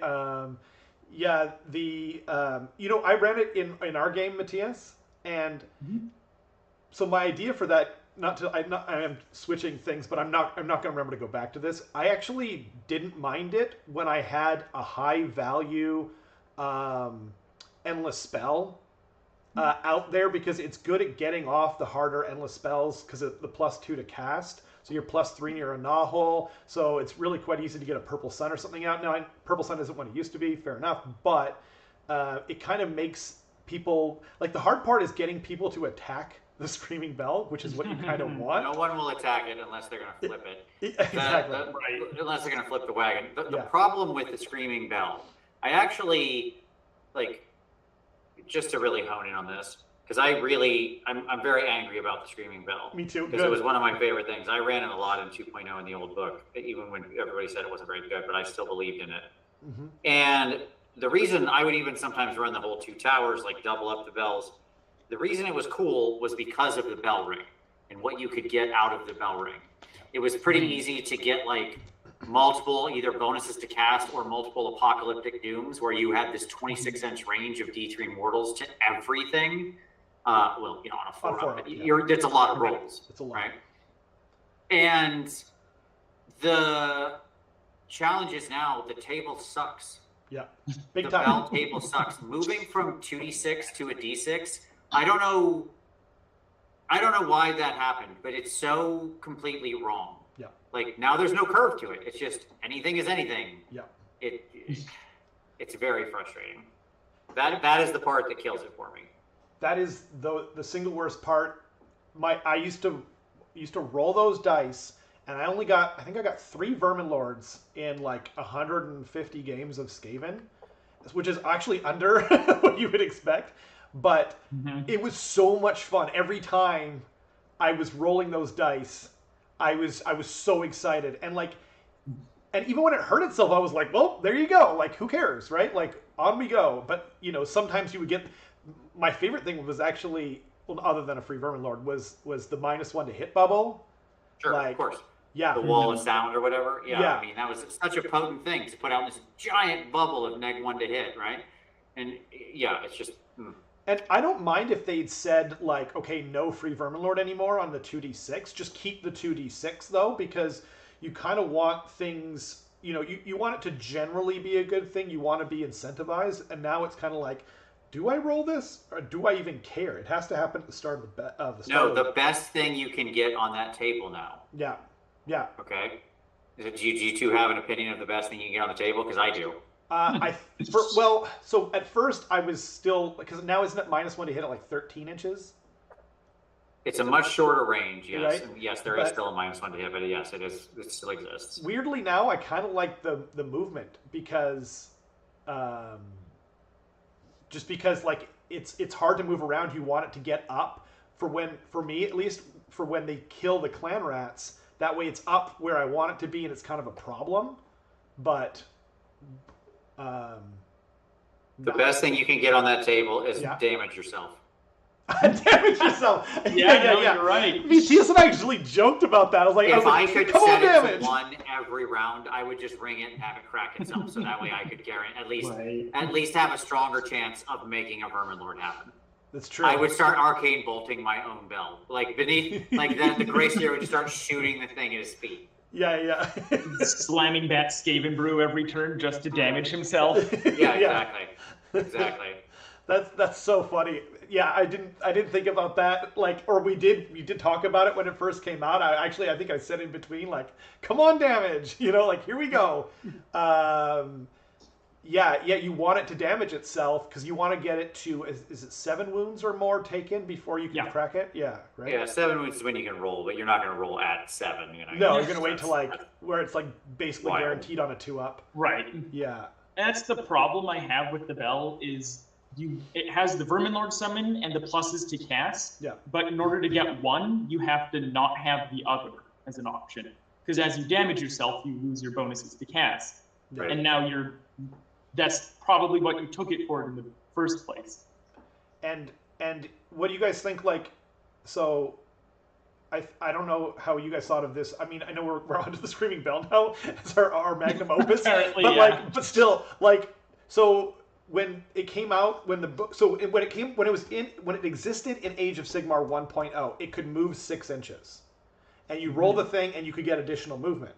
And then the Skaven book came out, which was fantastic, and then you needed clan rats, and everyone's like, oh yeah, that makes sense, right? But I don't think, like, has the Daughters of Cain Cauldron ever needed anything to push it? No. Right? Well, back in Warhammer Fantasy, it did Right. sit in units. Okay. Like the Like it was something that went in a unit, basically the same. But no, when we made the transition, we got screwed. They did not. It's Daughters. What do you expect? Yeah, that's it's par for the carrot, of course. No one's expecting anything differently. But if it could move on its own, would that change things for you guys? It would make it slightly better. It would go from like the Screaming Bell would go from like a 1 to a 3, maybe. 3, sweet. Hey, Tell you what, it'd make the furnace way better. Yeah, Oh, yeah, definitely. man. The furnace would suddenly become actually very interesting if it could just walk itself around. Yes. I feel like it should be able to, at least for the Screaming Bell, because the Rat Ogre should be able to, like, Fred Flintstone. Off and side. bush, idiot. Stop ringing the bell. That's not doing anything. Jump off the back of that thing. Yeah, Right. Yeah, That's the other thing. I wish that Rat Ogres had some kind of little bonus to count as more than one model for pushing it. I feel like they should. Yeah, like one of those guys should be able to push that thing pretty far at 6 wounds and. Yeah. Yeah, I love that we still need 10 models to push it, as though the Hell Pit just couldn't nudge it along or something, right? It's not 10 moves. Yeah. Like a Vermin Lord can't just be like, I got you, little buddy, and just move that thing along, He's 25 feet tall and ripped like a bodybuilder, but no, we've got to get 10 little morons around it. Especially if he's the Vermin Lord you just summoned with him. He's like, the least you could do is push me around. I'm sorry, I only count as 1. No, it's a Garbo rule. It is. Yeah, it is. And you think that, like, the Vermin Lord could be like one of those parents with their kid in a wagon. You see them trolling around town, like, oh yeah, just the Rat Ogre should just throw the chain and away we go. I think we covered Battle Line pretty good. I didn't see a lot of talk about the Skaven endless spells. As a general rule, that's not a knock at anyone at all. Some of them are better than I originally kind of thought, and some of them are just as bad as I thought. The Bell of Doom, I was like, okay, I think I have to take this now because there's not much Battleshock immunity, and this army obviously suffers for it, which is one of the few things that I did kind of like the Warp Seer for, because he gives a bravery buff now instead of having his command ability. I know you don't like the Warp Lightning Vortex, Vince. I don't. It should be unmade. It's terrible. Should be unmade. I think my biggest problem with it now, I just like the look of it, and I just like the thematic, cinematic feel of it. I hate that they all have to be exactly 7 inches. Setting it up used to break my back. Oh yeah. Yeah, because you're over those low tables and bent at 90 degrees. It got to the point where I made myself an actual widget for all the 7-inch away parts on Fusion Autodesk. It was very smart. Have to print it at some point. The one that I wanted to touch on was Vermintide. I've seen it pop up a couple times, and it used to be that so that Skaven units could move across it without any punishment whatsoever, and now they've lost that. So when I saw that when the book came out, I was like, ugh, and I just didn't look at it again. And then someone on the Facebook group that Mark or Shu from Rerolling Ones runs brought up that how surprised, they tried it a couple of times and they loved it. I started looking at it again, and I think it's kind of interesting now. But I still don't like the Bell of Doom, even though I really want it to work because of Battleshock purposes. But I don't generally like Battleshock that my opponent can unbind. Yeah. Right. Or dispel, as it were, to be proper. Or it could just blow up and hurt everything around it. Yeah, I don't even care about that part, honestly. I just hate that it's out, because that's not super mathematically likely, so I'm not as worried. my main concern is just somebody can be like, nope. I mean, that bell is not a high cast. It's not hard to spell. So, That's true. Vermintide's fine. It's got a decent enough threat range because it's got a 25-inch, 28-inch, I guess, technically threat range because it sets up within 18, moves 7, and then can hit somebody up with 3 away. And, it's neat that it can affect the units when they move around it. It can do some movement disruption. It's not that hard. If its aura was a little bigger, I'd like it a little more. Like 3 inches isn't that hard to avoid on the thing. It's true. Yeah. Its biggest value might just be from movement blocking, by placing it directly in front of a unit. That's what I used to use it for in AoS too. Is just mostly just for movement blocking that didn't affect my units, and I enjoyed that immensely. And that was, thank you. I forgot to mention that was the main thing that I didn't notice when it came out was the setup range is crazy. Like, it's not as good as like Scuttletide, where you're just like anywhere on the board, it can come out of any forest or terrain piece. But and it's I don't know why these tides of spiders get to come out from anywhere, but our tides of rats have to be more controlled. Right? That's racism right there. It really is. Thank you, Vince. Finally saying the things that we're all thinking. Oh man. But you know how it is. The Gets always get all the good things. So, I mean, what do you do? Yeah, actually, maybe I'll just get off my soapbox right now. Just, justice for Gets, as Dale is not here to say. Okay, so characters. Now, guys, I went on the run on Battle Line. You got. Why don't you go? Okay. I mean, there is a lot of characters. There's a lot of characters. Matthias, start us off. Your favorites, especially like anything that's changed for you from when the book came out. I mean, my favorite has got to be the Verminlord Deceiver. He was able to do the things that he can do now before, but I'm not even entirely sure what it was that changed. But now the Verminlord Deceiver is just so much better than when he used to be. And he was already pretty good in the previous book. Yeah. A teleport anywhere outside of 6 inches on his own war scroll. His shooting is actually much better now that it is D6 shots, which is, kind of sad, but now rend 1 damage 2 and mortals on 6s to hit instead. Yep. That's actual shooting that can, pop a hero sometimes. And it's not D3 mortals, as we discussed. Right. Yeah, they don't have enough poison to put all over his. Can we talk about that for a minute? How come the regular rats get all the estrogen toxin? Their avatars can't crack the code on this chemical. Can somebody answer that question for me? We were making a joke that they just they ran out of poison every time because it's so big. It's like bigger than their entire Well, he's always teleporting in late, and he's like, I'm here, guys. Don't worry. And I'm like, we used it all again, man. Sorry. Yeah. Right. It's like that meme about like how parents that live close to the schools are always the latest. Because he can teleport at any time, so he's just like, I just need like 30 seconds. He's like, I better go to the bathroom real quick, because that'd be embarrassing. Oh, yeah. Yeah. It's the top 10 things that Scryer science can't answer to this day. Yeah. It's time management. Right. But can't be targeted outside of 9 inches for shooting. That's huge. So because cool. Everything that teleports outside of 9. So KO, fly high, can't shoot at him. It also pairs really well with redeployed. So if you aren't teleporting, but you're walking up, it means no matter what, if they're outside of 3, you just need a 6. If they finish and move a little further away, you just need a lower roll on the redeploy. But at any time, you can always redeploy out of shooting as well. Yep. He kind of relies on flaming weapon to get a lot of value from his melee weapon, but that's generally okay because you can set him up in the start of the game outside of unbind ranges next to a novel because he'll just teleport to where he needs to be anyways.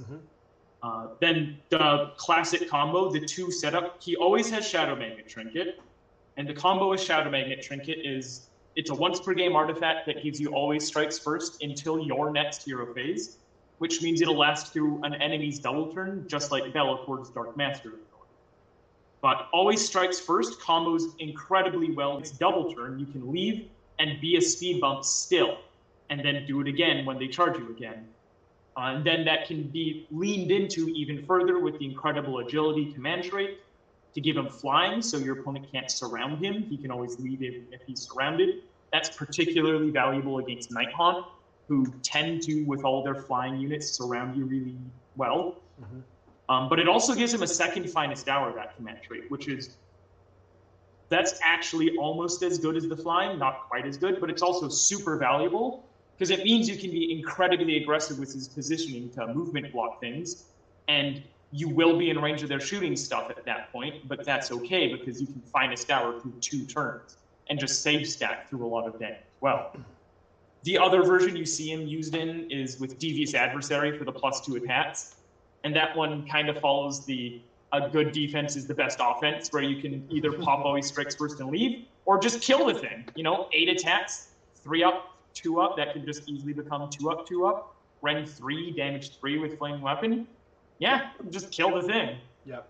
He just gets value so much. Shooting, magic, combat, mobility, utility. He just does it all. And to top it all off, he enables gutter runners as battle lines. He can take 15 blocks of them and just gun things down. Well said. While we're on the topic of Vermin Lords, the other one that I like is the Warbringer, and he's got a classical setup. He also loves Devious Adversary, but because he has 2 different weapon profiles, he double dips on the value. Yep. And then giving him Warpstone Charm is the auto-take artifact for him. That's 3-inch aura of -1 rend, or -1 saves of things in melee with him, which is effectively an extra rend. He's a purple sun on a stick with that ability. Right. And he's the one weird unit in the entire book. I don't think anywhere else in the book, he's the one that has rerolls. He rerolls to wound if he's near 3 or more units of 13 inches. It can be any unit. Oh, okay. But it includes himself. So he just has to be near 2 other units in 13 inches, and he rerolls to wound. Wow. So Devious Adversary, double dipping attacks, 2 profiles, one of which will get 6 damage on 6s to hit, the Spike Fist. And the extra rend, so he's rend 3 with both profiles, flaming weapon again for rend damage 3 on his Doomglaive. He's, other than maybe Censor Bears that have been buffed to hell and back, he's probably the hardest hitting thing in the entire book. And all for 5 less points than a Kron Spine, 12-inch movement, relatively tanky on the 4-up armor, 5-up ward. And then then he's also reliable with the rerolls to wound, giving himself +1 to hit and wound with his command ability. And then the last thing he gets is he also has Dreaded Death Frenzy. And Death Frenzy, in its current form, because you can use it in battle shock shooting whenever phase, is one of the most powerful spells I've ever seen. And is some lists, it can be a make or break. And getting it on D3 units, or possibly stacking it on the same unit, that's a bit of a contentious rule, because it's unsure whether Dreaded Death Frenzy can be stacked on the same thing, like in the same way that stacking plus attacks works, or maybe it works like run and charge. You're giving the unit the ability, so giving it multiple times doesn't matter. But regardless, D3 uses of it is amazing. And so the Warbringer gets a huge value as well. Both of them tend to be very hungry for the command trait and artifacts, so if you have spare ones, throwing in those 2 Vermin Lords are great. Thanquol's the next one on that list, running down. He's just really amazing right now. 2 casts and 2 unbinds, both with +3 to cast and unbind and dispel if you need him to do it. That alone is one of the strongest things you can get. Again, with the stated value of Death Frenzy, getting a +3 to cast, +4 near a Nahul for Death Frenzy can be very valuable. Additionally, with things like high cast Purple Sun values out there, he's your best bet to just pick things up or stop them before they even come out. The real scary thing he has is they didn't touch his Mortal Wound on the Warpfire throwers. So he still just dumpsters any Horde unit. And that only got better because Laoshan the Soulseeker now lets you move after jumping through it. And so those 2 are the match made in heaven. That had to have been an oversight, I feel, when they changed that thing to Laoshan, because Thanquol's base fits within that teeny 3-inch aura. But moving 18 inches, then 10 inches, and then just burninating whatever you feel like is, nothing else can really do something like that in the game. Dumpster hordes that efficiently. I also got to give a little shout out to Power Behind the Throne, being able to split command abilities like a Mega Boss. has a lot of value when, they remove the battle shock off of a bell and you need to double auto pass something. That can be really nice. Yep.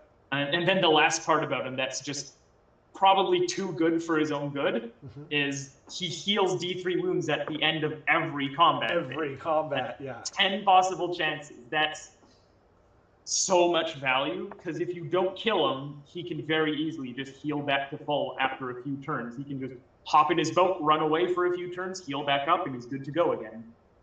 So he's just hitting all these different modes and getting so much value from all of them. Shooting, casting, melee. I like to run him with 2 warp fire throwers, 2 That's what I was going to warp ask. fire braziers, Yeah. which is a great mode. It means if you run into Mega Gargants or Magma Dross or any super elite army like that, and you're like, okay, he's still getting crazy value. Or then you run into Night Haunt in the next game, and you're like, great, he's still going to pick up units. But I can see the value in going for 4 of warp fire throwers.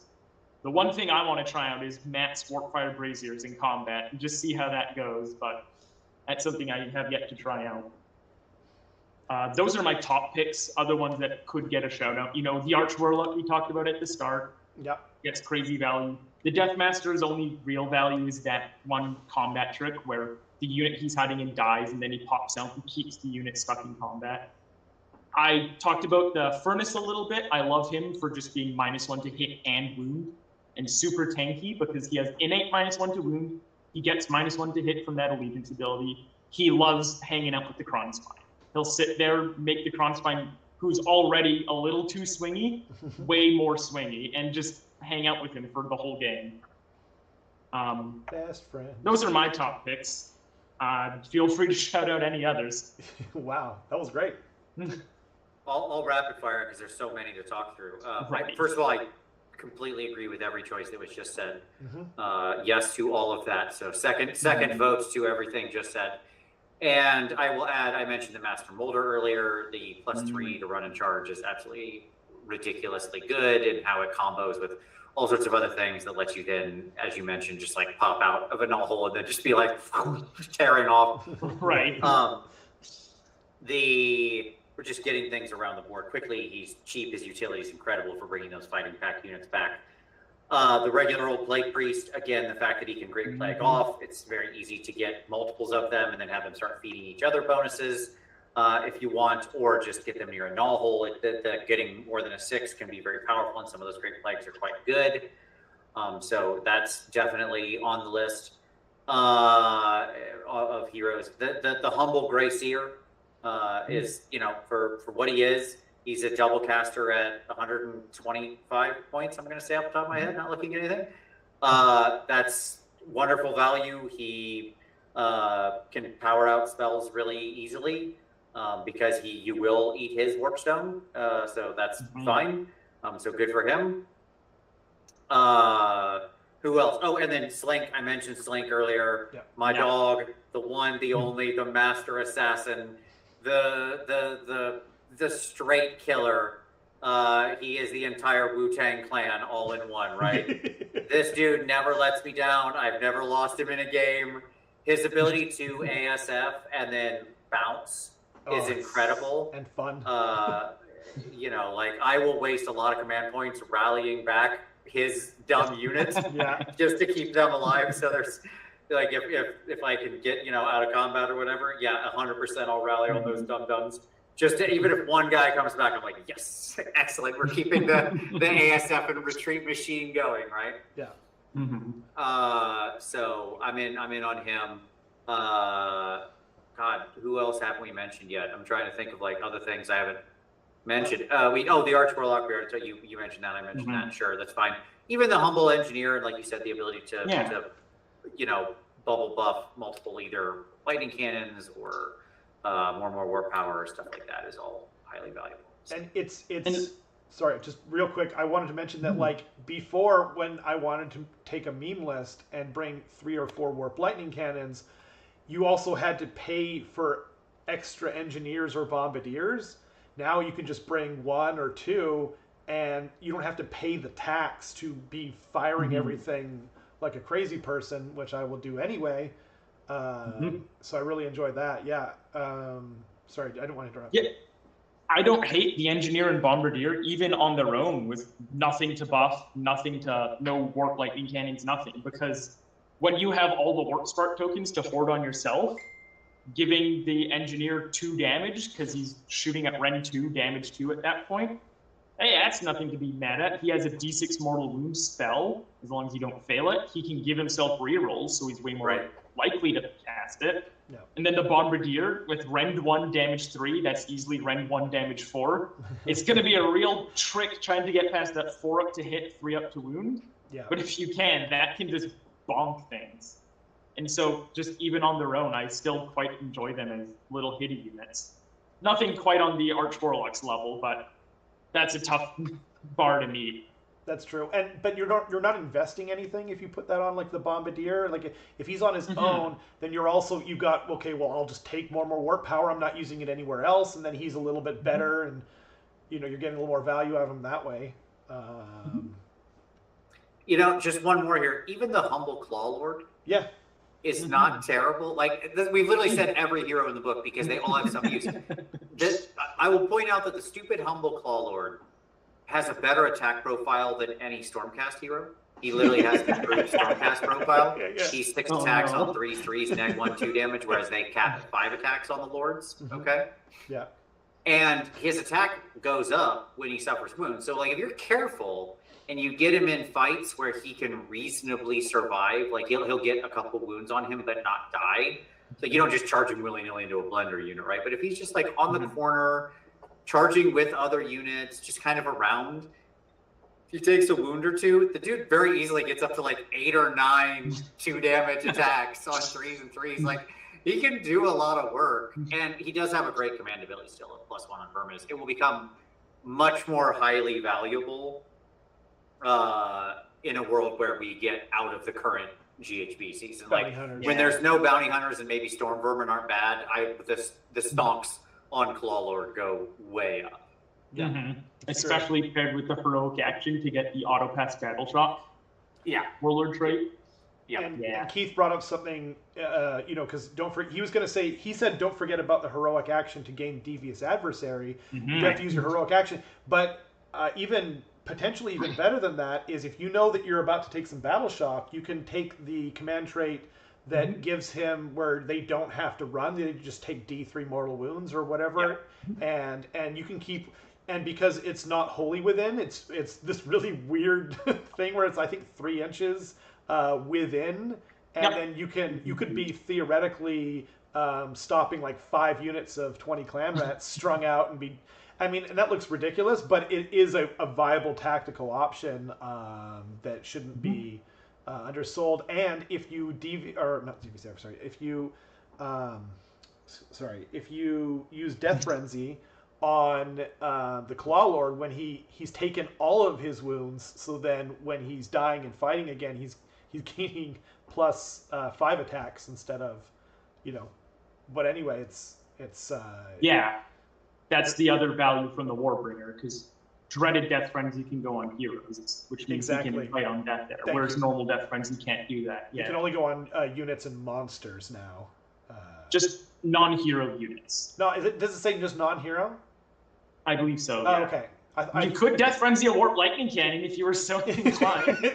I was thinking more like regular Death Frenzy going on the like a Hellpit Abomination. I know it's not the best, and especially once he's taken some wounds, he lacks a certain charm. But I was trying to work out a combination where he would when you die, but you don't remove the model, so I don't think he gets to fight and then come back from death, right? I'd have to look through that. But I'm not sure. I was looking at it. I didn't have enough time to really go through it. I'm pretty sure it says if it would be slain, it is not, and up. Right. Yeah. I thought I remember coming down on that side of it, but I didn't remember exactly why. Thank you. Should we mention losers in the book? Like, what are the losers? Please, yeah. I'm drawing a blank right now. There are losers. You just mentioned one. I really think the Hellpit is a loser still. Oh, for sure. Sorry, I thought we were on characters. No, just because like that. I mean, A couple of the Vermin Lords are situationally not useful, or you're probably going to take them. So fine, great. They're hero losers done. I mean, everything else probably has some use. Screech and the Corruptor. Screech and the Corruptor. If you like gambling, you can take them, but... And I like gambling, I just don't have one. Yeah, poor Screech Spikeclaw. Oh boy. Oh, but man. yeah, in just general looser units, the Plague Claw. With Still. this thing. Yeah. Can this thing ever be good? Nope. The answer is clearly no. Yep. The Hell Pit, as previously mentioned. Yeah. Regular pack masters, like just take the Master Molder. What are we doing here? Unless you absolutely, positively, for some unusual reason, have 6 heroes already in your list, but you couldn't fit the Master Molder. I don't know what's going on in your list. Yeah. But then, fine. But other than that, they're bad. Rat Swarms continue to be worthless. I think Acolytes are a loser. I think regular Acolytes are basically bad. They're way too easy. I appreciate they're only 75 points, but they really struggle to even earn their points back. You read their profile and you're like, yeah, but that's some decent shooting. And it's like, yes, but a lot of things in the game now do incidental area mortal wounds. And those guys just have to run at something and then throw, and they're gonna die. Yeah. Say goodbye. Yeah. Romulan Dog, I would not put the Doom Wheel in the bad list. No way, no how. I'm not saying I put multiple Doom Wheels in a list, but as your last sort of choice, you got 200 points left, you're making a choice. The Doom Wheel, you could do worse. That thing is very fun. You can drive over stuff and do mortal wounds depending on the infantry level of your arm, of your enemy force. Its shooting is actually not too shabby at all. I mean, you're going to overcharge it. You're never going to use the double your movement thing, because that's absolutely stupid. And it's like somebody didn't study basic statistics. But the double your shots thing, I do it all the time, and risk it for the biscuit. It's fine. 2d6 shots on 3s, neg 1, d3 damage is a very respectable shooting profile. So. And the Vial of the Fulminator, it got better. It used to be 4 up, you take d3, and now I think it's on a 1, you take... Is it 1 or d3? It's just way less likely. I think it's d3 on a 1. Yeah, right? Yeah, so it's a lot less likely, and, you're frequently going to have a Warlord battalion, so sometimes you're going to have an extra artifact. My biggest problem with the Doom Wheel continues to be, for some reason, our Chariot is a behemoth for no reason. Even though there are 13 wound Stormcast Chariots rolling around that aren't behemoths, but our 8 wound Chariot is a behemoth, because we just didn't bother to really look at anything or reconsider stuff in this book, so sure, why not? I think you drop the points on the Doom Wheel just a little bit, and suddenly he becomes a very solid take. Right now, I think it is just the points a little bit. Is he 185? 185. Yeah. The one defense I have for the Hell Pit is and this is another thing that I overlooked for a while, was the prized creations allegiance ability for Hell Pits. You don't have to write that down and lock in whatever mutation he has. You choose it after you've seen your opponent's army. Oh, right. So if you're playing against Teclis, you can take the reroll on your spell ignorance. So you can kind of spec into a defense, which, helps him out, but doesn't really solve 2d6 movement. And the fact that you can't add anything to an auto charge roll of 7 means that one is absolute garbage, because you need to get within 7 of the target, and they're just going to redeploy out of range. Yep. So that's the one thing he's got. He used to be good when he had a delivery mechanism. Now that he doesn't, I agree. He's pretty... I mean, and Rat Swarms. And he's the 5-up save too. Yeah. He just dies to a fart, and if they went the way of the Rat Ogre and gave him the 16 wounds 4-up base, then he would be a lot more totally different story. Yeah. We'd at least be having a conversation. Exactly. Well, they were supposed to be kind of lore-wise unkillable. Very hard to kill. Oh, yeah. And now he's very easy to kill. It's kind of like the inverted what's the There's a battle? lot of things. Yeah, I know. I mean, fair enough, but like, match up. yeah, it just reminds me of like that battle tactic against the odds, where it's like the easiest thing to do in the entire battle tome, and yeah, I don't know. Any other losers? I mean, the Screaming Bell. We've Okay, talked about yeah. the Screaming Bell at great length. We're still we covered that pretty good. Warfire throwers are a lot more. Weapon teams in general, honestly, all kind of struggle in my eyes to get value. Yeah. Because the warp fire thrower, now that it doesn't do double the damage when you supercharge it, but just extra range, makes it not exactly worth 70 points. Rattling guns, I have tried to look at making work, but I feel like they're just worse gutter runners. Yeah. And they don't have the utility either. Yeah, and they can't run in charge, they can't hide away completely. Like, you can still kill the clan rats and then the rattling gun inside dies. Doom flares, I can see why people like them. I just don't like that they can only come out when you charge, which makes them a lot easier to counterplay. And then also, for some reason, when you're doubling their attacks for 2d6, it's on a 7 or doubles. I feel like it really should just be one of those, but no, they decided that they're going to double the chances that it blows itself up, which, I mean, it's fluffy, but like, I'm not a fan of it. Yeah, you generally with the Doomflayer, you're generally talking about one attack. Like, it makes one attack. It stands something like a 70% chance of killing itself on that single roll if you pop the extra stuff. Yeah, it's real high. Your chance of getting a doubles or a 7 is really, really high. Mm-hmm. Yeah, and I used to really like the warp fire throwers. You already touched on it, but it used to be a 1 or a 2 and they just poof, they die. And now it's like, okay, I found a good unit that I want to take them into, and the bigger and better the more value you're getting from shooting with the +1 to the mortal wound means you're also more likely to kill it because it's all ones. You know what I mean? So like, which kind of putting aside like verisimilitude and that kind of thing, it's just, I don't know, it just takes away from a lot of the utility and fun of it. So yeah, I just haven't been using them anymore. But I'll give you a slight defense of rattling guns. I often, if I've got the points, I'll park one in the middle of my sort of castle home area. Okay. And that way, if somebody tries to drop behind me, it's very easy for that thing to just turn around and shoot. Yeah. And like, if somebody wants to pick it off and waste a spell or something or kill it instantly, like, I'll start with it in the unit and then I'll just basically pop it out right away. Yeah. And I'll keep it back there. So like, if somebody drops behind me to do some nonsense, then I'm not really, like, I can do the unleash, but that's not really why it's there. It's there to just like, okay, something will absorb the hit and then it'll turn around, I'll spark it and it'll kill him because I'm in close range. Right. So, and it's decently good at that for 65 points or whatever. So okay, I like it, and it's a very specific use, but it's the one I figured out for. Right. They're almost defensive now, not offensive.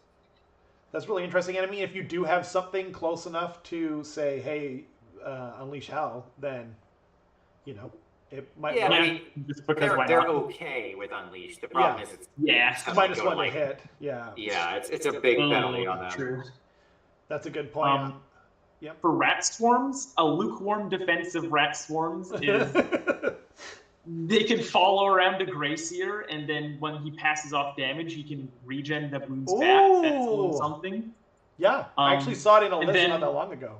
I like it. Someone in the local meta here, Cameron is first name, I'll withhold his last name, but he's run 6 Storm Fiends, triple Warp Lightning Cannon, and then just like 7 or 8 min squads of rat swarms as a front line. Okay. And something about that feels like an interesting front line. I don't think it gets as much value as just Night Runners giving you multiple layers of front line. But if you have like upwards of 40 wounds of rat swarms, and if you don't pick them off fully, they heal back half their wounds by adding in a new base. There's something there about like a regenerative front line, and then the Master Molder can bring back ones that do die outright. That's a good point. So just as meat in the way, you can spam them and get a little value like that. Are they on 40 mil bases? Yes. Okay. You think so? I thought they were 50s. 50s is more I'd have to interesting. check. Yeah, sorry, anyway, I didn't. By the think way, about I'm running up against my time here, just Okay. as calling a warning. Well, we'll rapid fire some stuff. We already covered spells, so we don't need to cover that. So like 2 more things. Maybe we won't do the list then. Artifacts, favorites, least favorites, or favorites. Let's just go with favorites. Skaven Brew. It's a Skaven good Brew? one. Yes.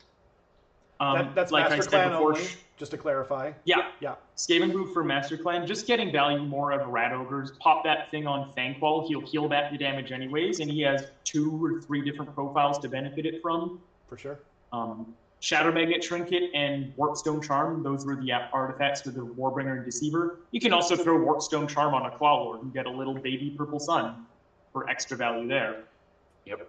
Those are my top picks. Before I forget, though, wouldn't Skaven Brew not work on the mount? Because isn't that the rule, like double check the wording. 30.2.1 or whatever, with command traits and artifacts no longer affect?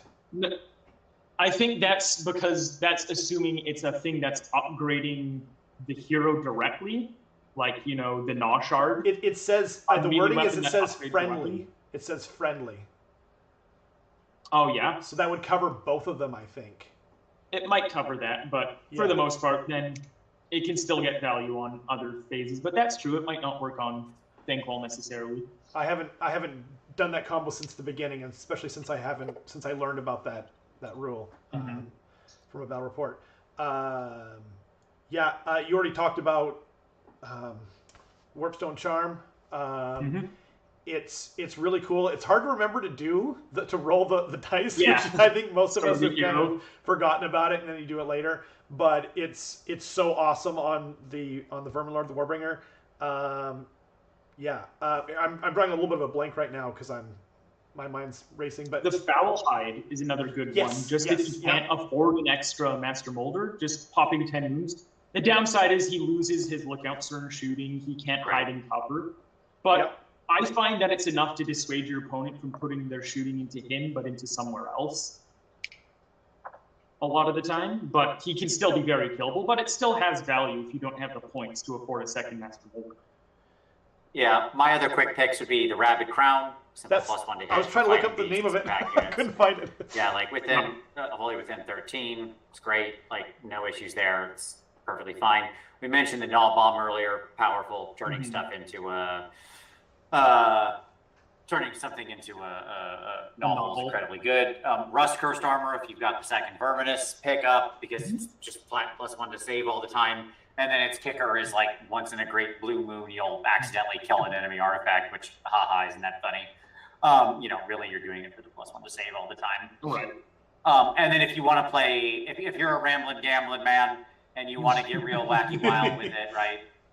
Then you take the Blade of Corruption on your thing, so your wound rolls of 6 become rend 3 and damage 6, right? So, which can be goofy fun.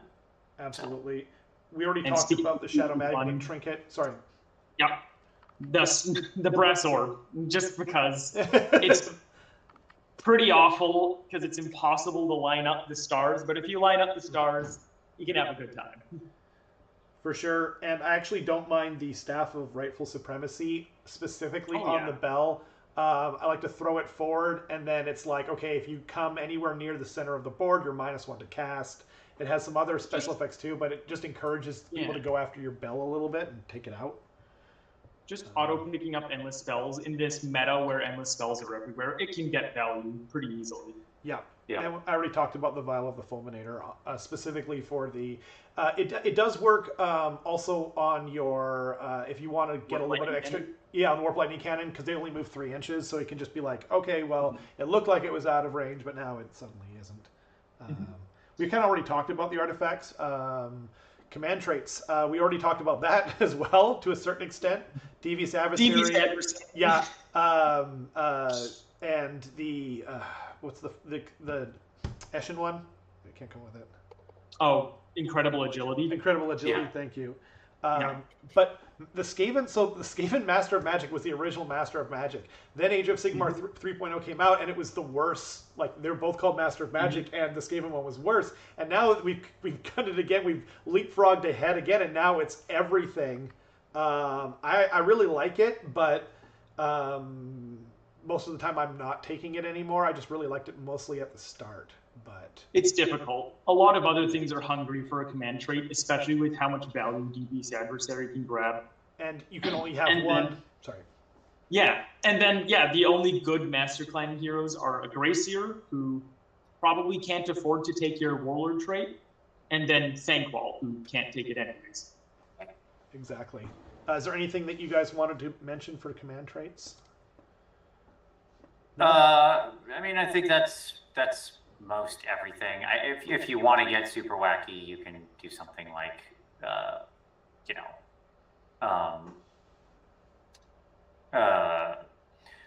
any of the Scryer stuff. Like if you're building into the other clans, and the Scryer stuff isn't terrible if that's your total build, and so on and so forth. But no, that's the standout stuff. Yeah, I think so too. You already mentioned the Master Molder one with the ability to Horde recycle Master. it. Yeah, I was gonna say it's just an insurance policy. It's really helpful. It's really great, and Matthias does a great job of explaining it in the battle report that came out today. So if you want to see more on that, check it out. Is there anything we want to mention real quick? Anything that lies out at all? Nothing else for me, but that's okay because I can go. I'm sad that Megatkin can't get value because they don't get their ward anymore. That's about it for allies. Perfect. Thank you guys both so much for joining me. I really appreciate it. I hope everyone enjoyed watching it. Give us your picks down below. Sorry, I couldn't be super active in the chat today. There was so much going on, and I'm not great at doing that. But I appreciate everyone for watching, and we'll see you guys next time. Thanks. Bye-bye.